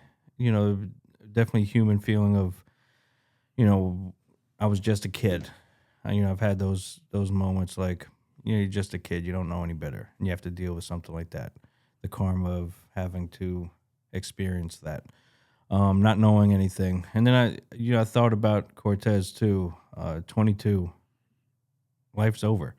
So they caught him. They caught him right away? Yeah, wound up catching him like 6-8 hours later. Wow. He was at home. Basically knocked on the door. He answered the door, and they said one of the first things he said is, "How did you catch me?" That was right from the beginning. How did they catch him? The guy in the closet was able to give a good description. I think he kind of knew who it was. And there were some other people that they talked to that night that once they kind of described him, he wound up living around the corner. He lived close. Jesus. He could walk. He walked there and walked back. And what happened to the guy? There was a trial? We wound up going to trial. They tried to focus the trial. His defense focused the trial on it was self-defense. He took the gun from us, and we were trying to hurt him. But then he took off and didn't report it, and and they found him, eating Cheerios, watching The Price is Right. Right, just in his home. So it was definitely it's a very weak defense. It was. I think their main thing was trying to get him to not have the death penalty, which they were successful in that. So he's in prison. Life in prison. Life in prison. 3 life sentences and, however many years for all the other. Did you ever speak to him afterwards? A great question. So we were going through the trial, and I remember after the guilty verdict, there was another moment you could breathe. Wow. Okay, so this is done. And then I remember having this dilemma inside me. It's like, do I want to be responsible for this guy's death? That's how I started thinking about it. Because, the sentencing was next, and it was, are we giving him the death penalty or is he going to spend life? And I remember, with all that lead up to eventually then giving him life, like, I remember not wanting to be a part of that part. I put myself in a jury positions, like, would I be able to sit on a jury box and say, yeah, you're getting a death penalty? And I was, I remember feeling a little bit relieved that I didn't have to be the one to think about that. And then I also, Vedically, his karma and stuff, it would have been easier for him just to accept death, right, and move on. Now he's got to serve these 3 life karmas of life sentences and years. And he's going to have to experience that in his future life. Yep. So it was, I didn't want to be tied to any of that. So that's what I kind of went back and forth. So afterwards, I sat in the audience. They gave him the life sentence. The judge, said his piece, and everyone was allowed to speak, which is also a surreal moment because you're sitting in court. Did he speak, by the way? No, he never took the stand. Did he speak his piece after? Yeah, he was apologetic, to a degree, which I don't harbor any feelings towards him. And also getting to the other parts, the surreal part of when you're sitting in court, you're not just sitting with people who, like Mike's family, they were there. Brian's family was there. Pops' family was there. My family was there, but his family's there. Mm-hmm. So you're sitting in the pews with people that love him as well. It becomes human. He has a dad. He had a family. And that's the heavy part, I think. You're sitting there with, especially me as a father, you're sitting there with someone else's father, watching his son go on trial for this. Wow. So it was, to be able to just take yourself away from your own feelings of resentment or whatever you might have for that situation, that this guy has family too, that's now their lives are completely different.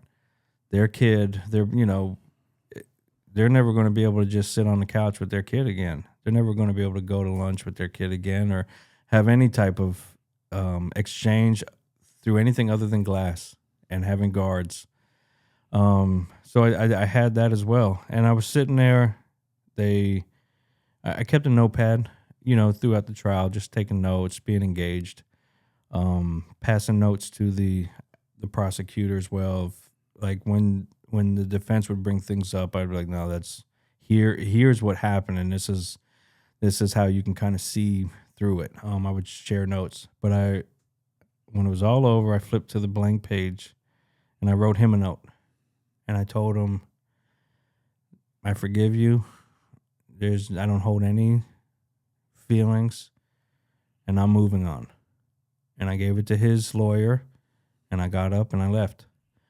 I got outside, left court. Me and my dad wound up leaving. And you actually felt that? Yeah. I have no ill will towards this guy. I do know he's trying. There's an angle in North Carolina where if you were convicted as a minor for offenses that where you wound up getting 50 years, 25 to life, whatever, there's a program you can go to see if you can get out on bond or something, parole.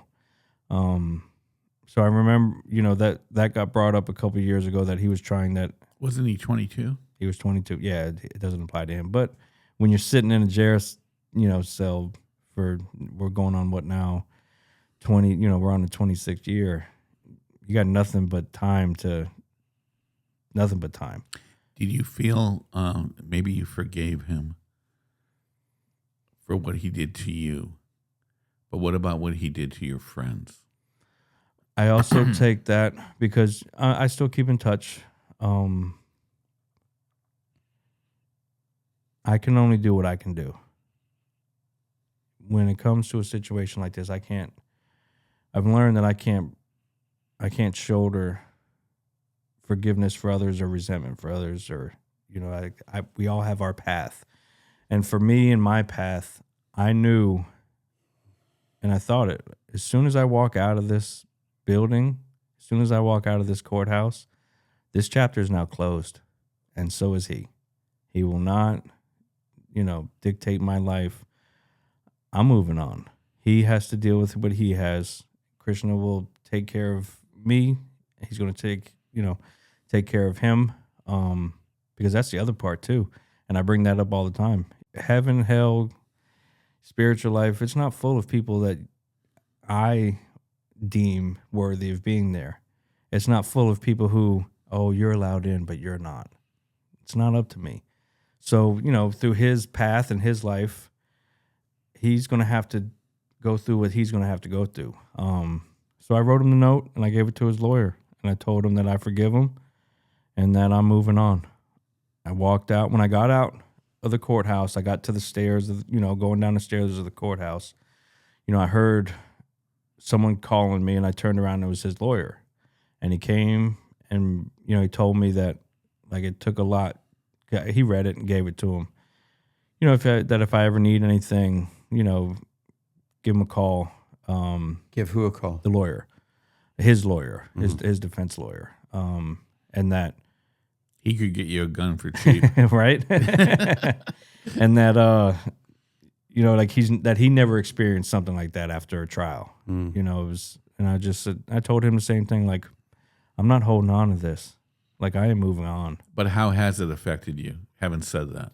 And that's also another great question. I know in my life I have made choices off of what has happened. I did union work for a while, and I know that was based off seeing people defenseless or seeing people powerless, and seeing others, trying to lord it over and abuse people or different things, and it definitely steered me into that realm of protect others, take care of others. And I know that definitely had an effect. Also, that's a very positive effect. Yeah, with the fighter, everyone has that fight or flight in them. Some people fly, some people fight. I remember that night as well. One of the thoughts, 5 years from now. Another one of the thoughts that you have too is how helpless or defenseless you are in that situation. I was like, well, that's the last time that's happening. Whether I can control it or not, you start kind of fooling yourself into I will never let myself be out of control again. And then through your spiritual life, you realize you're not in control of anything. But you kind of try to trick yourself into thinking that. So it's definitely it activates that fight or flight. And when you get put in situations, it's go time. And I think I have a shorter fuse when it comes to stuff like that. This is my space. This is my area. As long as you stay over there, I'm going to stay over here. We're fine. So, but you're much more keen about potential dangers than you used to be. Yeah, especially, like I was saying, 26 years later, the first 5 to 10 years, that feeling of, imminent danger, even if it's not completely based off reality, once you start feeling that, it's okay, what? You start thinking of potential, moves. What's my next move? What's this? What's that? Can it help you to understand how someone who was in war has, post-traumatic stress? Oh, 100%. Definitely. I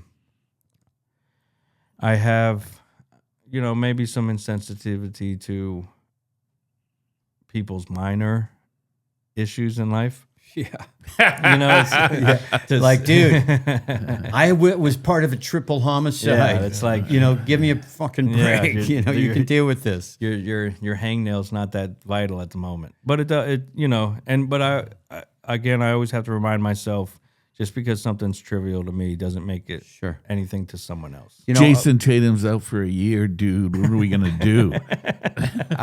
Exactly. It's interesting that the forgiveness is so, it's such a profound experience, because I know people that have been through some traumatic things, really abused, shot, stabbed, you name it. And one person I know, I really care for this person a lot. And this person, he will not allow himself to forgive those that were transgressors to him. Yeah. And it came up it was, I'm not going to go into, because I don't want to give that person away. But, I know a few people who have been in those situations, 3 or 4. This particular person, he's a wonderful human being. But he has this side of really like that anger and resentment defines him. It almost becomes his raison d'etre. Yep. And you can see that it eats away at Raison whatra? Yeah. Raisins with a little d'etre on it. It's really good. It's like a little sugar. No, reason of being, raison d'etre. Yeah. You know that, of course. Yeah. You're just messing with me. No, I didn't know it. But you learn something new every day. You didn't know that? Raison d'etre? No. Yeah. It makes sense now. Okay. I know the Kansas song Reason to Be. Right, yeah. Okay. How does that go, by the way? So long. That's how it starts. I saw Kansas live. They're amazing. Yeah. Anyway, you released yourself. Yeah. I mean, you could have been living your whole life holding on to this victim, and everybody you project that emotion onto situations, and like you say, you walked away from that chapter, and you forgive the guy. I mean, that kudos to you, man. That's huge. I found it a necessity. It was, even in the moment, it wasn't if, it wasn't, like, it was just a necessity. I knew, again, 5 years from now, I didn't want to be holding on to my past. I didn't want to be holding on to something that was just, will I ever get over this? Will, woe is me, or, just, and like you said, you were talking about your friend, and I see it too. You see people, you never blame the Lord for what people misrepresent him for. Mm-hmm. You don't, it's not God's fault people are manipulators or abusers, or it's their choice, free will. It's their choice. And, to blame, quote unquote, the church doesn't have the church not an identity. It's actually, or to blame Donald Trump. Or you want to blame certain people for everything that's going on, because that's just a face. At work too, it kind of ties into work. You like, at our job, you work at the post office. I work at the post office. So at the post office doesn't have it's not a person. Like, no one owns it. So there's not that one person that is, they make all the decisions. It's not like that. So what the public sees is their mailman. What the public sees is the person at the window. And, you can't necessarily blame the entire post office for that one person misdelivering a package. It just happened. And in life, people are going to misdeliver your packages. They're not going to come on time. Your blessings come when they come. And to kind of sit around and blame, because we're all sinners judging other sinners for sinning differently. That's what life is. It's just what we do. Yeah. Nicely put. And if we're going to if I'm sitting here, my Maya is better than your Maya. Yep. Like this is. I know I sin, but I sin good. Compared to what you do, that's bad. But how would you factor karma into all of this? You live life a certain way. Some of it.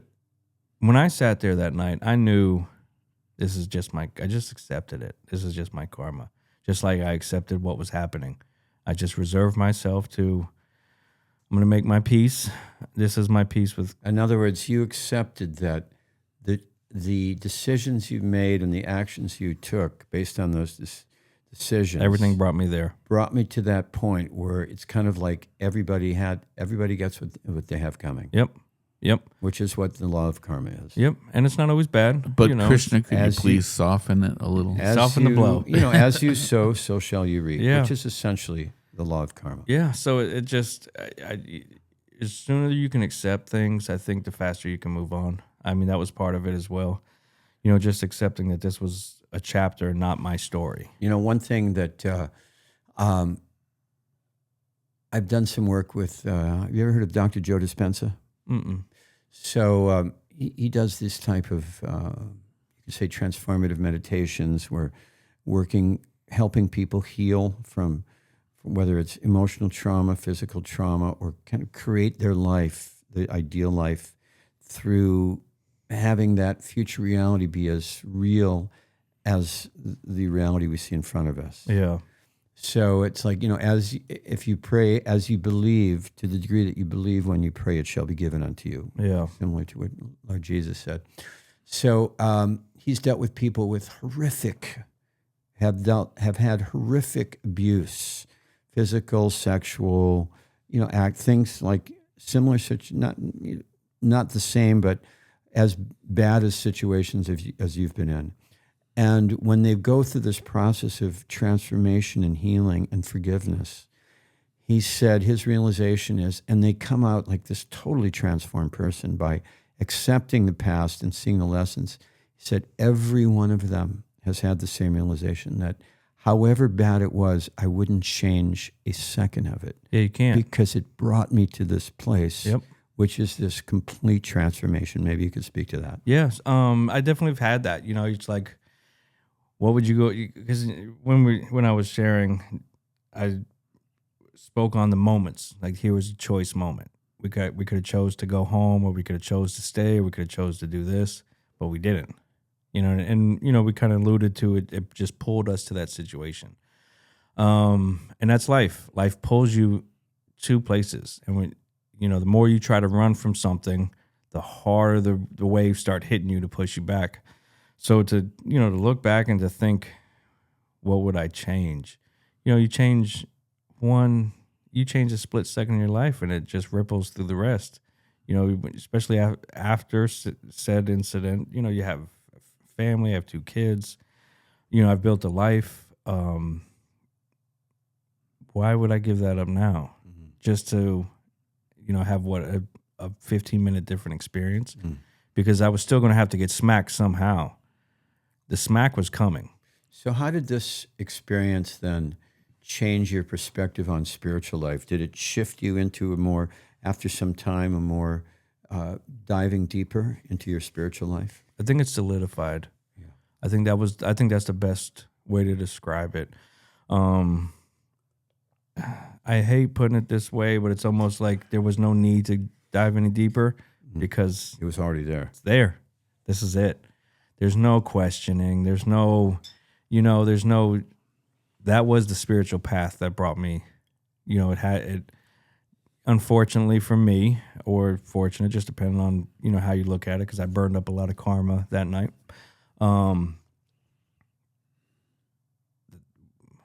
I had to go through what I had to go through, and it just let me know that it's real. There's there's different religions in the world, and sometimes you hear people say everything kind of brings, all paths lead to one. And I remember being taught to just be a better Christian, just be a better Muslim, just be a better Hindu, just whatever you believe in, just believe in it, and every day you wake up, just try to be better at it. And I think that fits. Just because I'm a devotee, Hare Krishna, that doesn't mean I sit and I look at Christians and say, oh, you're wrong, because I don't think they are. I think Jesus was very powerful, and you follow your path, and he's going to bring you to the Lord. Just like we have Prabhupada who's going to bring us to the Lord. Everyone has their own path that they have to take, and time, place, circumstance gives them the path that they need to take. So for me, it was having this experience. There's no need to question anything. There's no need to take a second look. I got hit in the side of the head with a pretty broad bat of reality. And that's it. There's no need to dive deeper in one sense, because I already know what the path is. And not from an egotistical standpoint, because everyone should dive deeper for preaching purposes. The deeper you go, the better you can preach. The more, because you have more realization, and when you're sharing or teaching, people are inquisitive and trying to share that information, that knowledge with others. It's coming from a place of realization because you've gone deeply yourself, instead of just parroting off some, philosophy. Yeah, memorizing lines in the book, right? So I can repeat them. And then so it's just, for me, I share my story. I share who I am, and at the end of that night, it didn't say the end. So we move on to the next chapter. But you must have felt some relief. I mean, when I hear your story, I think about all of a sudden I'm cornered. Mm-hmm. And if I had made choice A or B differently, I wouldn't be in this situation. Yep. So you must feel some relief, I would think, after it happens, even though your friends die. And at the same time, learn something from it so you don't get in that situation again. Yeah, I think there's some truth to it. I don't think I've ever felt a relief. I think the best way I could describe it is being able to let out a breath. Because it was so intense. Yeah. It's always been hard for me, especially when I think of their family, to not feel guilt that I'm here. Yeah, and they're not. Yeah. So how do you deal with that? I feel very remorseful whenever I do have conversations with them. Also, doing the podcast and doing the blog that I do and writing, there's a dilemma. There's a pause, because there is a possibility that someone's family member will see it, or someone's family member will read it, and then they have to relive it. They have to open up their wound. Yeah.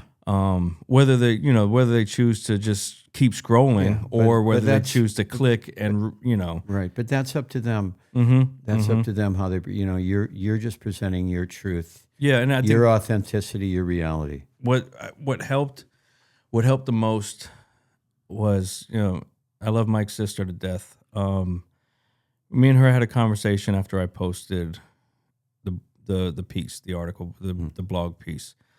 And I didn't ask anyone's permission before I did it. That was in 2019, right? Yeah. I didn't talk about it to others, family members. I knew I just had to do it. I couldn't second guess, or I couldn't backtrack, or, I had to do it because it's my story and it's my life. And then I have to accept if someone's going to be upset with me after. And I got mixed feelings from people. Mike's sister was very loving and caring when she communicated with me afterwards. There was others that weren't, who had family members that passed that night, and I just let them vent. I let them yell. But you did earn the right to do it because you went through. I was there. They went through. Yep. It wasn't. It's not someone else telling my story.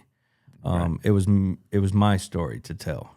So I took the verbal lashing that they wanted to give, because I don't take offense to it. It's someone's family member was there. Sure. And then, what some people wish that would have been kept secret or not told. I tell things how it is. And I think that's what connects and resonates with people. I don't try to sugarcoat. I don't try to, half step or try to find my way around a hard topic. just say it. I just put it out there. I know that with there being drugs involved, that was a hot topic that I don't think people wanted out there, but it was what happened. You know, it's what happened. It was what was going on. Now, you know, whether people thought it was hard drugs, not hard drugs, for me, it was, you know, I would always tell the police officer too, I was like, it was just weed. It was just weed. You know, your poetry really touched me.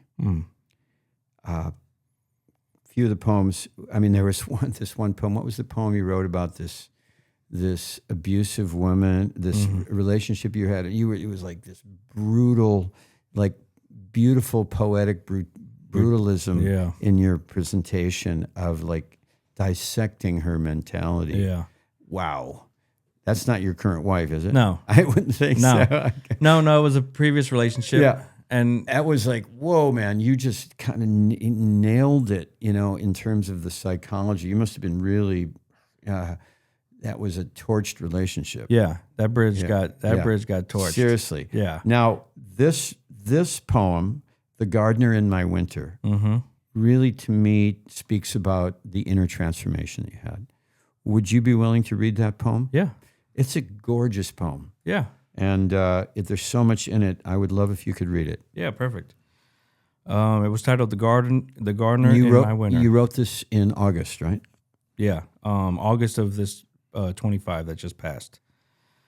I have stood at the altar with the garland in my hands, and it turned to iron around my neck. The vows felt heavier than my faith, as if let's redo this. Let me go through it one more time so I can get my bearings together. Yes. And then I'll read it. Yeah, I mean, when I will add as a cliff note, when I write something, that's my walking away. Sure. Yeah, it's just like you put it down, you can move on. That's it. And then I move on. I started writing in the second grade. I remember a teacher bringing a paper. I think the very first thing I ever wrote was titled The Hot Date. And I just, in the second grade. It was you just had a hot date in the second grade? Whoa. I just wrote it, it was just something that came to me. But when I wrote something just like that one that you brought up, when I'm in a mental space and your feelings are, you're feeling your feelings, I write it and I let it go. And when that was that one, I came to an end of another chapter, and I had my perception of what went on, and I read it and I walked away. I mean, I wrote it and I walked away. But yeah, let's go through this. It's called The Gardener in My Winter. I have stood at the altar with the garland in my hands and felt it turn to iron around my neck. The vows felt heavier than my faith at each promise. Was a mountain I could not climb, not because I doubted the summit existed, but because I feared. The air would be too thin when I arrived. And still, Krishna was patient. Not the patience of a clock ticking in a quiet room, but the patience of a banyan tree, rooting itself deeper in the unseen while storms tear at its leaves. Patient, the way the Ganga is patient, with those who spill their sins into her waters, washing them clean without ever counting the cost. He waited in spaces I avoided. In the Bhagavad Gita verses I could not finish because they undid me.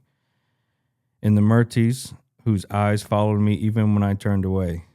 In the holy name I refused to taste on my tongue, because I knew it would dissolve the bitterness I had grown to attach to. And he did not chase me down in anger, no. He stood at my ruins the way a gardener stands in winter. The earth frozen, the vines brittle, the last marigold, just a ghost of color in the frost. Hands deep in cold soil, certain that the sleeping seeds could not hear him. I tried to make him small enough to ignore, but he shattered the idols of my illusions. I tried to drown his voice in my own noise, but the Maha Mantra rose like a conch shell blast at the dawn of battle. I tried to hide my wounds, but he read them like scripture, each scar a scransip verse of a story only he knew in full. When I finally turned, not like a saint returning to victory, but like a beggar collapsing in the dust, I found him, already there, no lecture, no ledger, only light spilling of his palms. Under the soil and his nails, he showed me the seeds he had planted in my absence. Seeds of humility wrapped in failure, seeds of longing wrapped in loss, seeds of devotion wrapped in the husks of my pride. He showed me the roots that had drunk from the rivers I thought had run dry, the same rivers Arjuna must have seen the reflection of Krishna's eyes before the arrows began to fly. And he said, "Child, nothing in you has been wasted. Every barren field was waiting for this rain. Every frost was only the pause between verses in a hymn you forgot you were singing. Now I know. Faith is not the absence of weight. It is the courage to carry the deity on your shoulders through festival streets, while the sun burns and the drums do not stop. It is the gardener's patience, the soil's quiet vow to hold the seed. Even in the darkest hour before dawn, the certainty that the flute will still sound again, and the peacocks will dance. So I stand here today, with dirt still under my fingernails, with the memory of frost still in my bones, and I chant, Hare Krishna, Krishna Krishna, Hare Hare, Hare Rama, Rama Rama, Hare Hare. Not as penance, but as a procession, because I have seen the God who does not leave. I have heard the voice that calls me by name. Even when I answer with silence, I have learned that the altar is not a prison, it's a garden, and the gardener is eternal. Wow. Beautiful. Awesome. Beautiful. Awesome. Wow. Yeah, And that shows that you know that God exists. Yeah, that was one of my. Wow, that just touched me, man. That just, like, when I read that, it was like, you got to read this tonight. Thank you. Thank you. I appreciate you bringing that one up. Where did it touch you? That was. It touched me right in my soul, man. That was. Seriously, it touched me deeply. There was we just left a festival one night, kirtan and all that stuff, and I felt that fire again. Mm-hmm. And it's not. Sometimes you hear people and there's, I'm busy and I'm this and but for me it's not that I'm ever too busy, or it's not I'm ever too this or I'm ever too that. It's sometimes you got to face the mirror. Sometimes you got to look at the person in the mirror and say, you've gone astray. You have lost your path and you need to regroup. And so every once in a while, it's like you get some kirtan or you see something happening. And kirtan is, for those who don't know, is the congregational chanting of the holy names of God. Mm-hmm. And it's a call and response. It's pretty much most religious traditions have that. And it's kind of the essence of the Krishna consciousness experience of it's like this joyous celebration of chanting the names of God and dancing. And many people have profound transformations, emotional experiences, and connection to God through that. Yeah, it's beautiful. Once you sit in one, you can realize how beautiful it is. You can feel the Lord. I just went home one night and just started writing. Mm. I've told people before, it's like between notes and papers and books and scraps, I feel like I could probably publish something every week until, I'm done. But it's just I learned that sometimes some things are for me and then some things are to share. Trying to find a balance in that gets hard because, like the one you brought up before, I've gone back and forth if I shared that one. That was, not everything's written with a light heart. And yeah, no, that was super intense. Yeah, sometimes some things are written in your darkest moment. Another reason why I write and move on, because getting out of that dark moment, just part of the process. So you're at the post office, you're raising a family, you've been through this horrific experience, turned it into a transformation. You have a real pulse on reality, what I would say, more than most. So looking at the world in its current state, there's a kind of the geopolitical realm, current culture. What's your, Gargs and I, we've had this realization that to successfully walk through the minefield of the illusory energy, which comes not only as temptation with our senses, but also as manipulations from the powers that be in terms of media, in terms of, just kind of how we're being deceived in the world. So what is your take on that? In the entertainment world. Yeah. It actually ties. So I think part of my career process has opened my eyes up to other things. And the analogy I always kind of go back to is, a lot of people are familiar with The Wizard of Oz. Dorothy and the Scarecrow, the Lion, Tin Man, Toto. Auntie M. So they all go to see the wizard, and then when they get to see the wizard, it's this big, powerful entity. And then all of a sudden, the curtain gets drawn back. And in life, I think when you get into certain positions... And it's your crazy Uncle Charlie. Right? Some guy just screaming into a microphone. But when you draw the curtain back and you see what goes on behind the curtain, I think you start looking at life differently. You start noticing that leaders or, at a job or almost anywhere, you're showed what they want you to see. Life can be unrealistic and it can be realistic. People can live in a fantasy world and not even know. And they think someone else is living in a fantasy world. Yeah. We're all sinners judging other sinners for sinning differently. That's exactly. And then when it comes to the politics and blue and red and, all these things, you start noticing that we're all hypocrites. That's all we are. I'm not a hypocrite, Gargs. You're a hypocrite, though, Gargs. Because even when we're right, we look across and say you're wrong. I'm right, you're wrong, but we're not always right. I think the path, though, that you have to take is... I didn't mean that, Gargs, by the way. I think the path you have to take is just knowing that going into it. Once that curtain is drawn and you start seeing what's going on behind the scenes and you see that it's all a game, and then we're sitting here squabbling over a game that other people are playing. We're playing in their game. We're playing in their game. And as long as this side or that side has more people playing on their side, this is, they're going to be the ones that set the rules. And I think that's the kind of the climate we're in right now is people setting rules and people not wanting to follow rules. We've came to a climate where everyone has a problem with authority. And it's just a matter of if it's the side that you picked or not. When it's the side you picked, you're cool. Everything's good. This is what we voted for, and we're going to ride. And then when it's the other side, it's like, no, we don't need to listen to that. But it gets hard because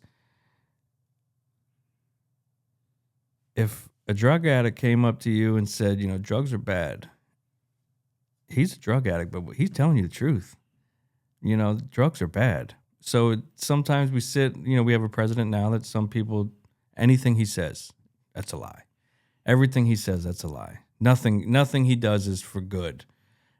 And even when, with the saying, the blind squirrel finds a nut every now and then, eventually people, do good. But you can't get credit because giving credit means you humanize someone. And we can't let him be a human. We can't have that. Well, it's just like, take the deportation, ICE, the deportation. under Obama, there was 3 times the amount of deportations. But he did it so much better. Yeah. Right. So it's so fascinating. People don't want to see these things. I mean, Because nobody was opposing him. nobody. Yeah, Yeah.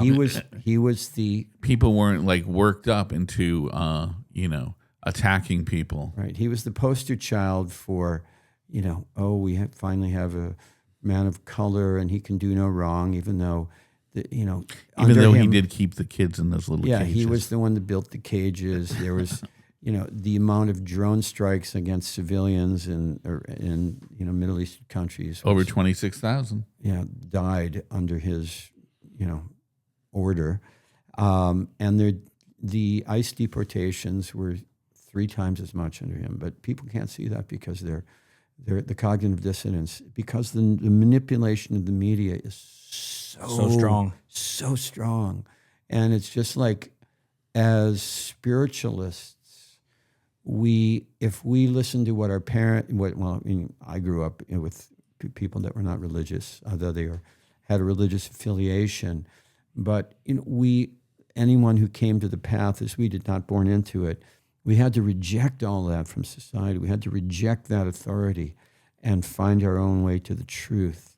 And I think that it's fascinating to us how people join a spiritual path as rebels against the status quo, but then they've kind of fall back into this, we got to accept the status quo and allow ourselves to be manipulated by the narratives of the status quo. It's a fascinating phenomenon. You sometimes you get surprised at how much people get their news or their information off of Facebook, or they get it off of TikTok, or they get it off of an app.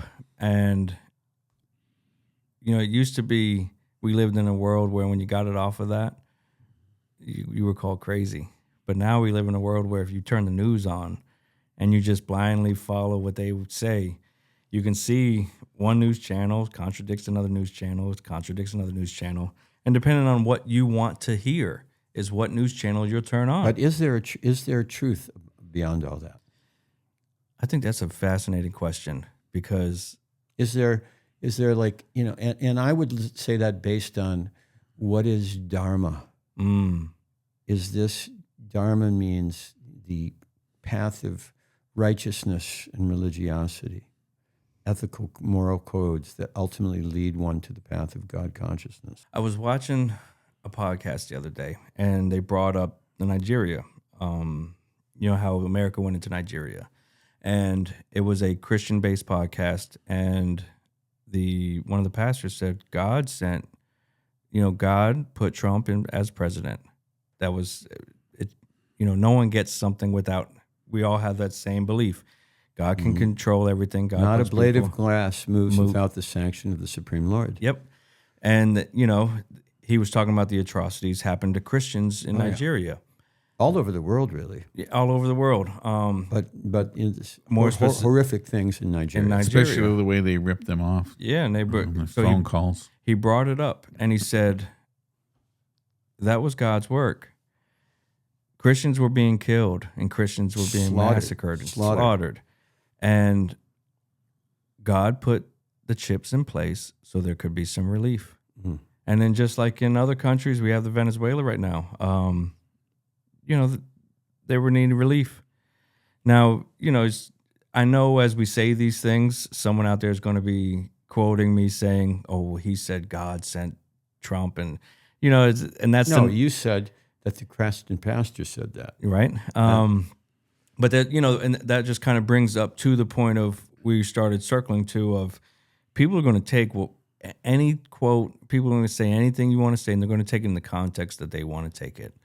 And they're gonna get a hissy fit in their panties. Yep. And this is where the United Kingdom just got in trouble with their news channel because they edited Donald Trump 60 Minutes. Yep. And he sued him for like $60 million. Yep. Because they edited him to have him inciting a riot, and the reality was he didn't say it. They took everything. They edited the things out to make it look like they wanted. And they have admitted it, by the way. Yes, they have. And so but they say it was a mistake. Well, that's It was a quote unquote mistake. Sure, it was. When you're sitting in front of a judge, no one says, "Yeah, I did it." You know, it's one of those things. But I think that's the hard part of the world we live in these days. Every single person has the ability to get any information to them. Through, you know, we don't have to wait to hear what's going on in another country.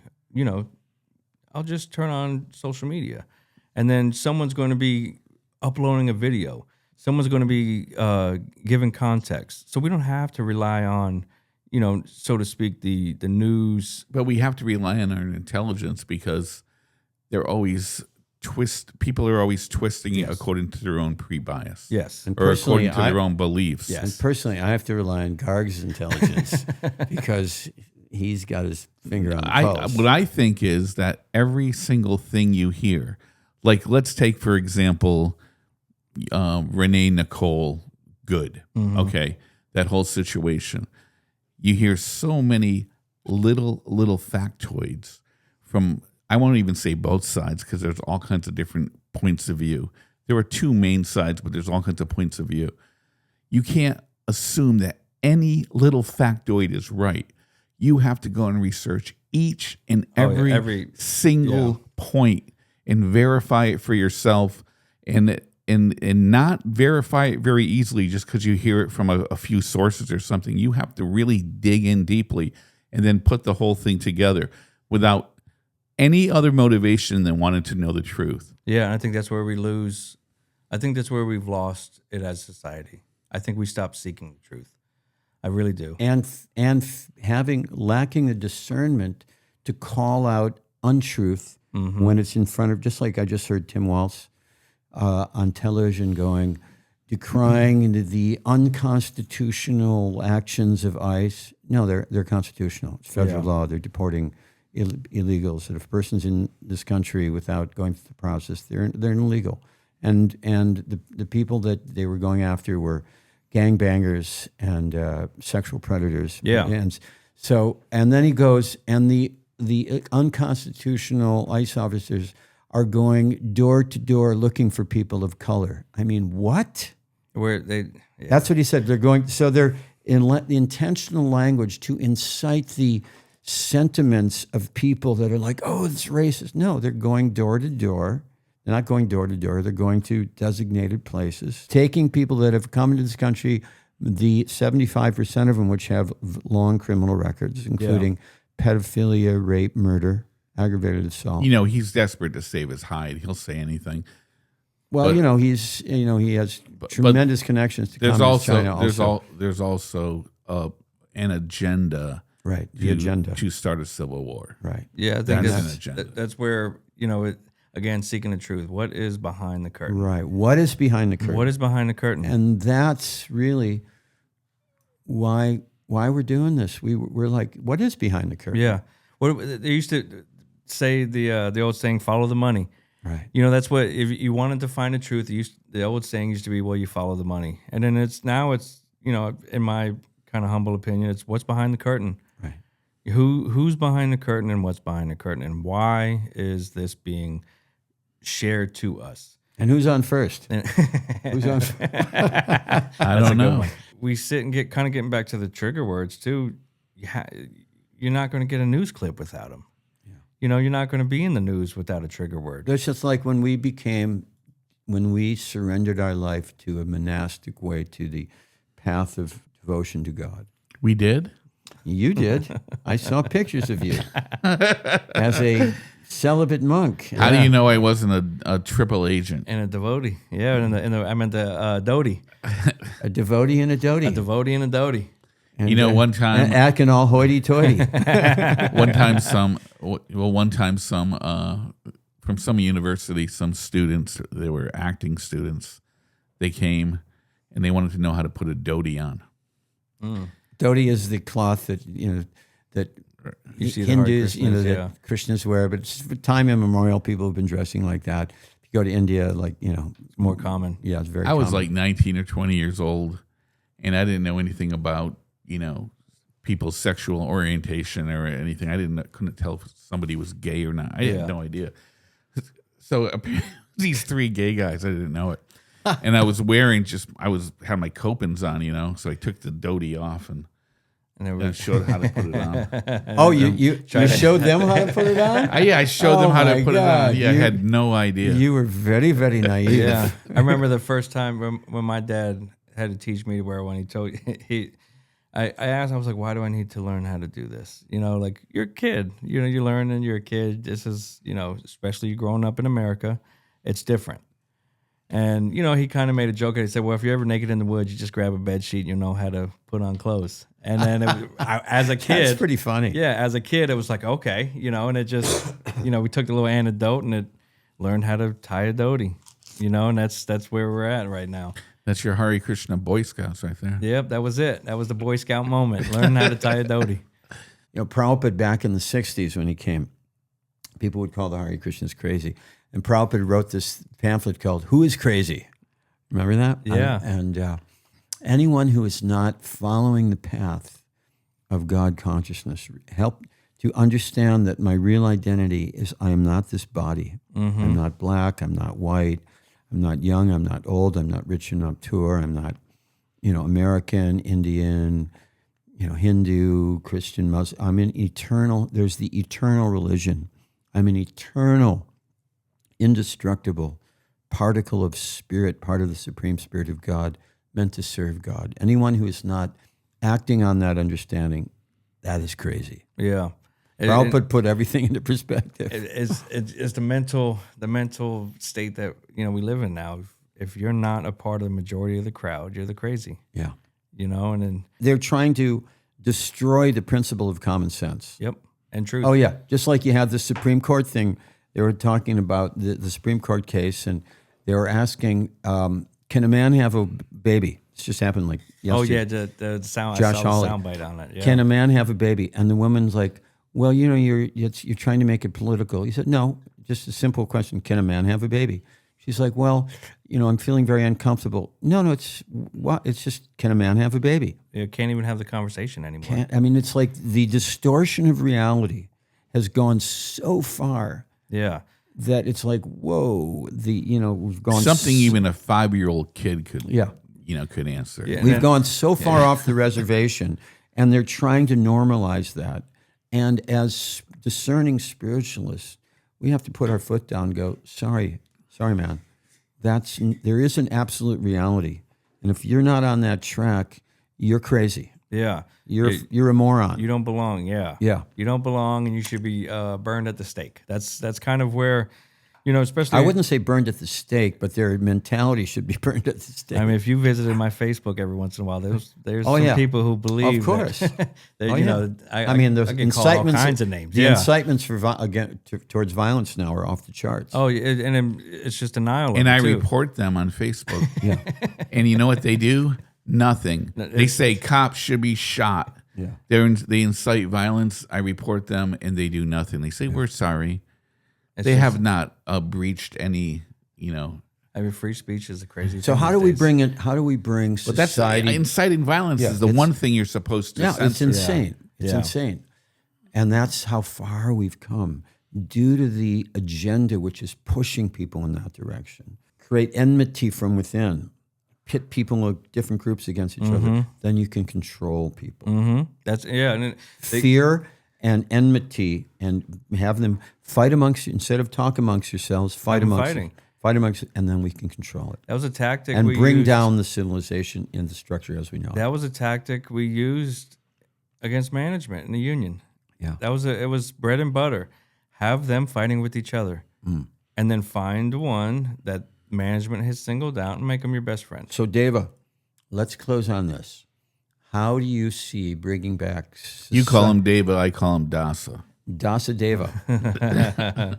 How do you see bringing back society to sanity? You have to make spirituality cool again. Ooh, I love that. You really do.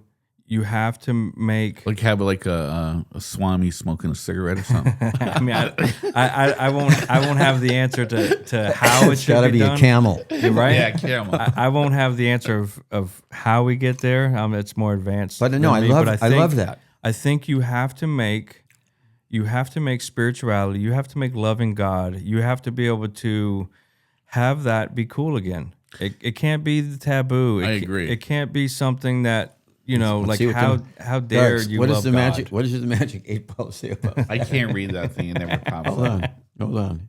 It says, "Oh my God, look what it says."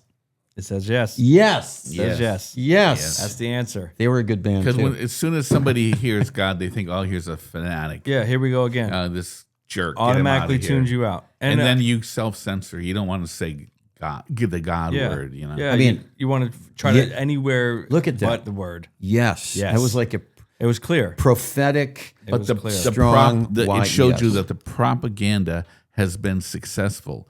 When you take God out of the equation, then people lose their anchor, and you can completely control them. That's exactly because what they the Lord become is. confused, Yep. angry, frustrated, disillusioned, easy to control. And they keep on searching for an answer. They keep soul searching because they're saying the soul doesn't exist. Right. So you're searching for something, you're self-denying. And if we could find a way to make it cool again to love God, I love that. I think we could start in the right direction. I don't have the answer of how to do Dava, it. Dasa for president. You should run on your ticket. Or we can have devotees dress up as the Fonz. The Fonz, right? I think there's actually a section in ISKCON for that.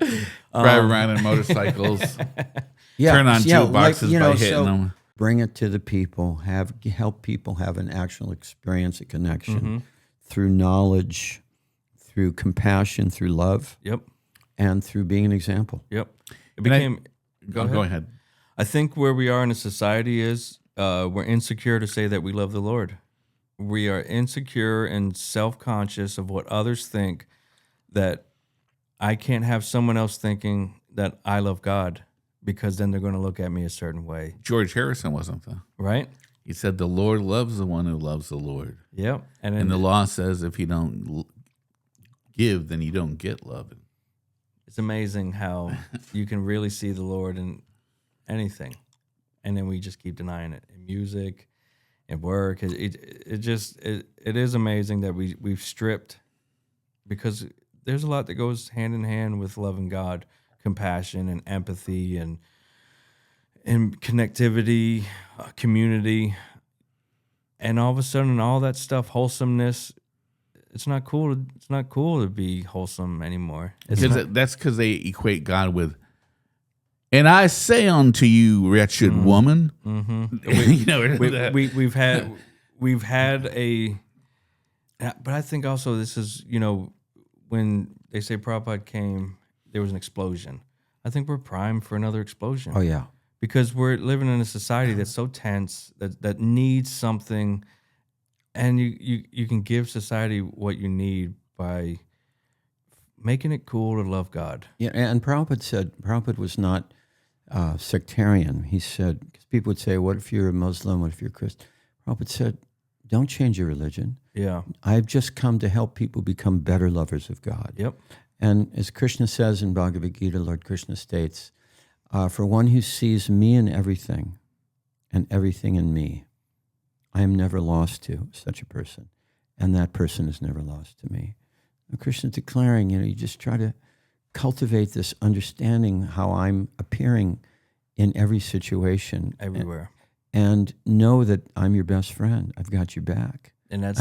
you're the living example of that, man. He has your back. And I think that's sometimes too, we get lonely. Everyone has that lonely, I don't have friends, or, you start soul searching. Everyone kind of goes through something at some point in their life. Or they go through the point of, how can I avoid my friends? Yeah, I mean, we get there too, right? But we get to a point, and some people have already had it. Some people haven't made it there yet. But, we get to a point of, I need a partner, I need a best friend, or, but the reality is, I need to win the lottery. Or I need to get laid. Whatever the scratch that needs to be scratched, and not realizing that there's something better, there's something higher, there's something wholesome. Right. That if you just seek it out, you will be fulfilled. Better, higher, and wholesome. I love that. Better, higher, and wholesome. And then you water the wholesomeness, and you water the Lord, and the whole tree will grow. Right, and and that's the param drisva nivartate. When param means in a superior taste. When one experiences the higher taste of the presence and the beauty and the love of God. Krishna means God who is all attractive. Yep. There's only one God. When one experiences that, one organically gives up the lower tastes. It just, washes away. Yeah, because it's like, wow, this is so much better than all that bullshit. Yep. And my father always gave that analogy too. It's like the fan. You unplug the fan, it still spins, and you have to let the fan stay unplugged till the blades stop spinning before you can really start progressing. You know, you have to let all the stuff that you've been doing and all the dust and all of the momentum that you had going in the opposite way of God come to a stop before you put in reverse, so you don't rip out that transmission and you can turn around and go the other way. Yeah. And it's, I mean, you know, I think you know, it was a beautiful question. And I think making loving the Lord cool again, I think is a really great start. So it is. It has been declared. All right. I really appreciate you. Let's end on that. Yeah, Hey, perfect. thank you so much for being with us. How can people follow you? I'm definitely on Instagram, Memoir of a Maniac. That would probably be the best place to go to. It's my blog piece where I do have all my writings. I'll make sure we get a link up. But Memoir of a Maniac is probably a centralized place. And we actually have a bona fide maniac here with us, Right? who's anything but. Yeah, it was my little word on play. I love it. Came to I love me. it. Yeah. Hey, thanks so much. Yeah, I appreciate Dava. y'all having me. It was great to be here. I look forward to watching the shows. Yeah. Give it a little while. We're going to get this out soon. But Perfect. thank you, everyone, for joining us. Eighth Element Podcast. Please, if you got some value out of this, I haven't said this before, but I'm going to start saying it. Press like, subscribe, and we're just going to keep doing this and bringing on amazing people like Dava here. And tell all your friends about it, and tell them to tell all their friends, and then call them every day and make sure that they do it. Yeah, bug the shit out of them. Right? Go viral. Thank you so much. Till Thank you, next guys. time. Living a simple life in a complicated world. It's like walking on a high wire while the crowd below you hurls. All those things that are meant to shake you, meant to break you, make you fall. Living a simple life's not such a simple thing. Simple thing. Not such a simple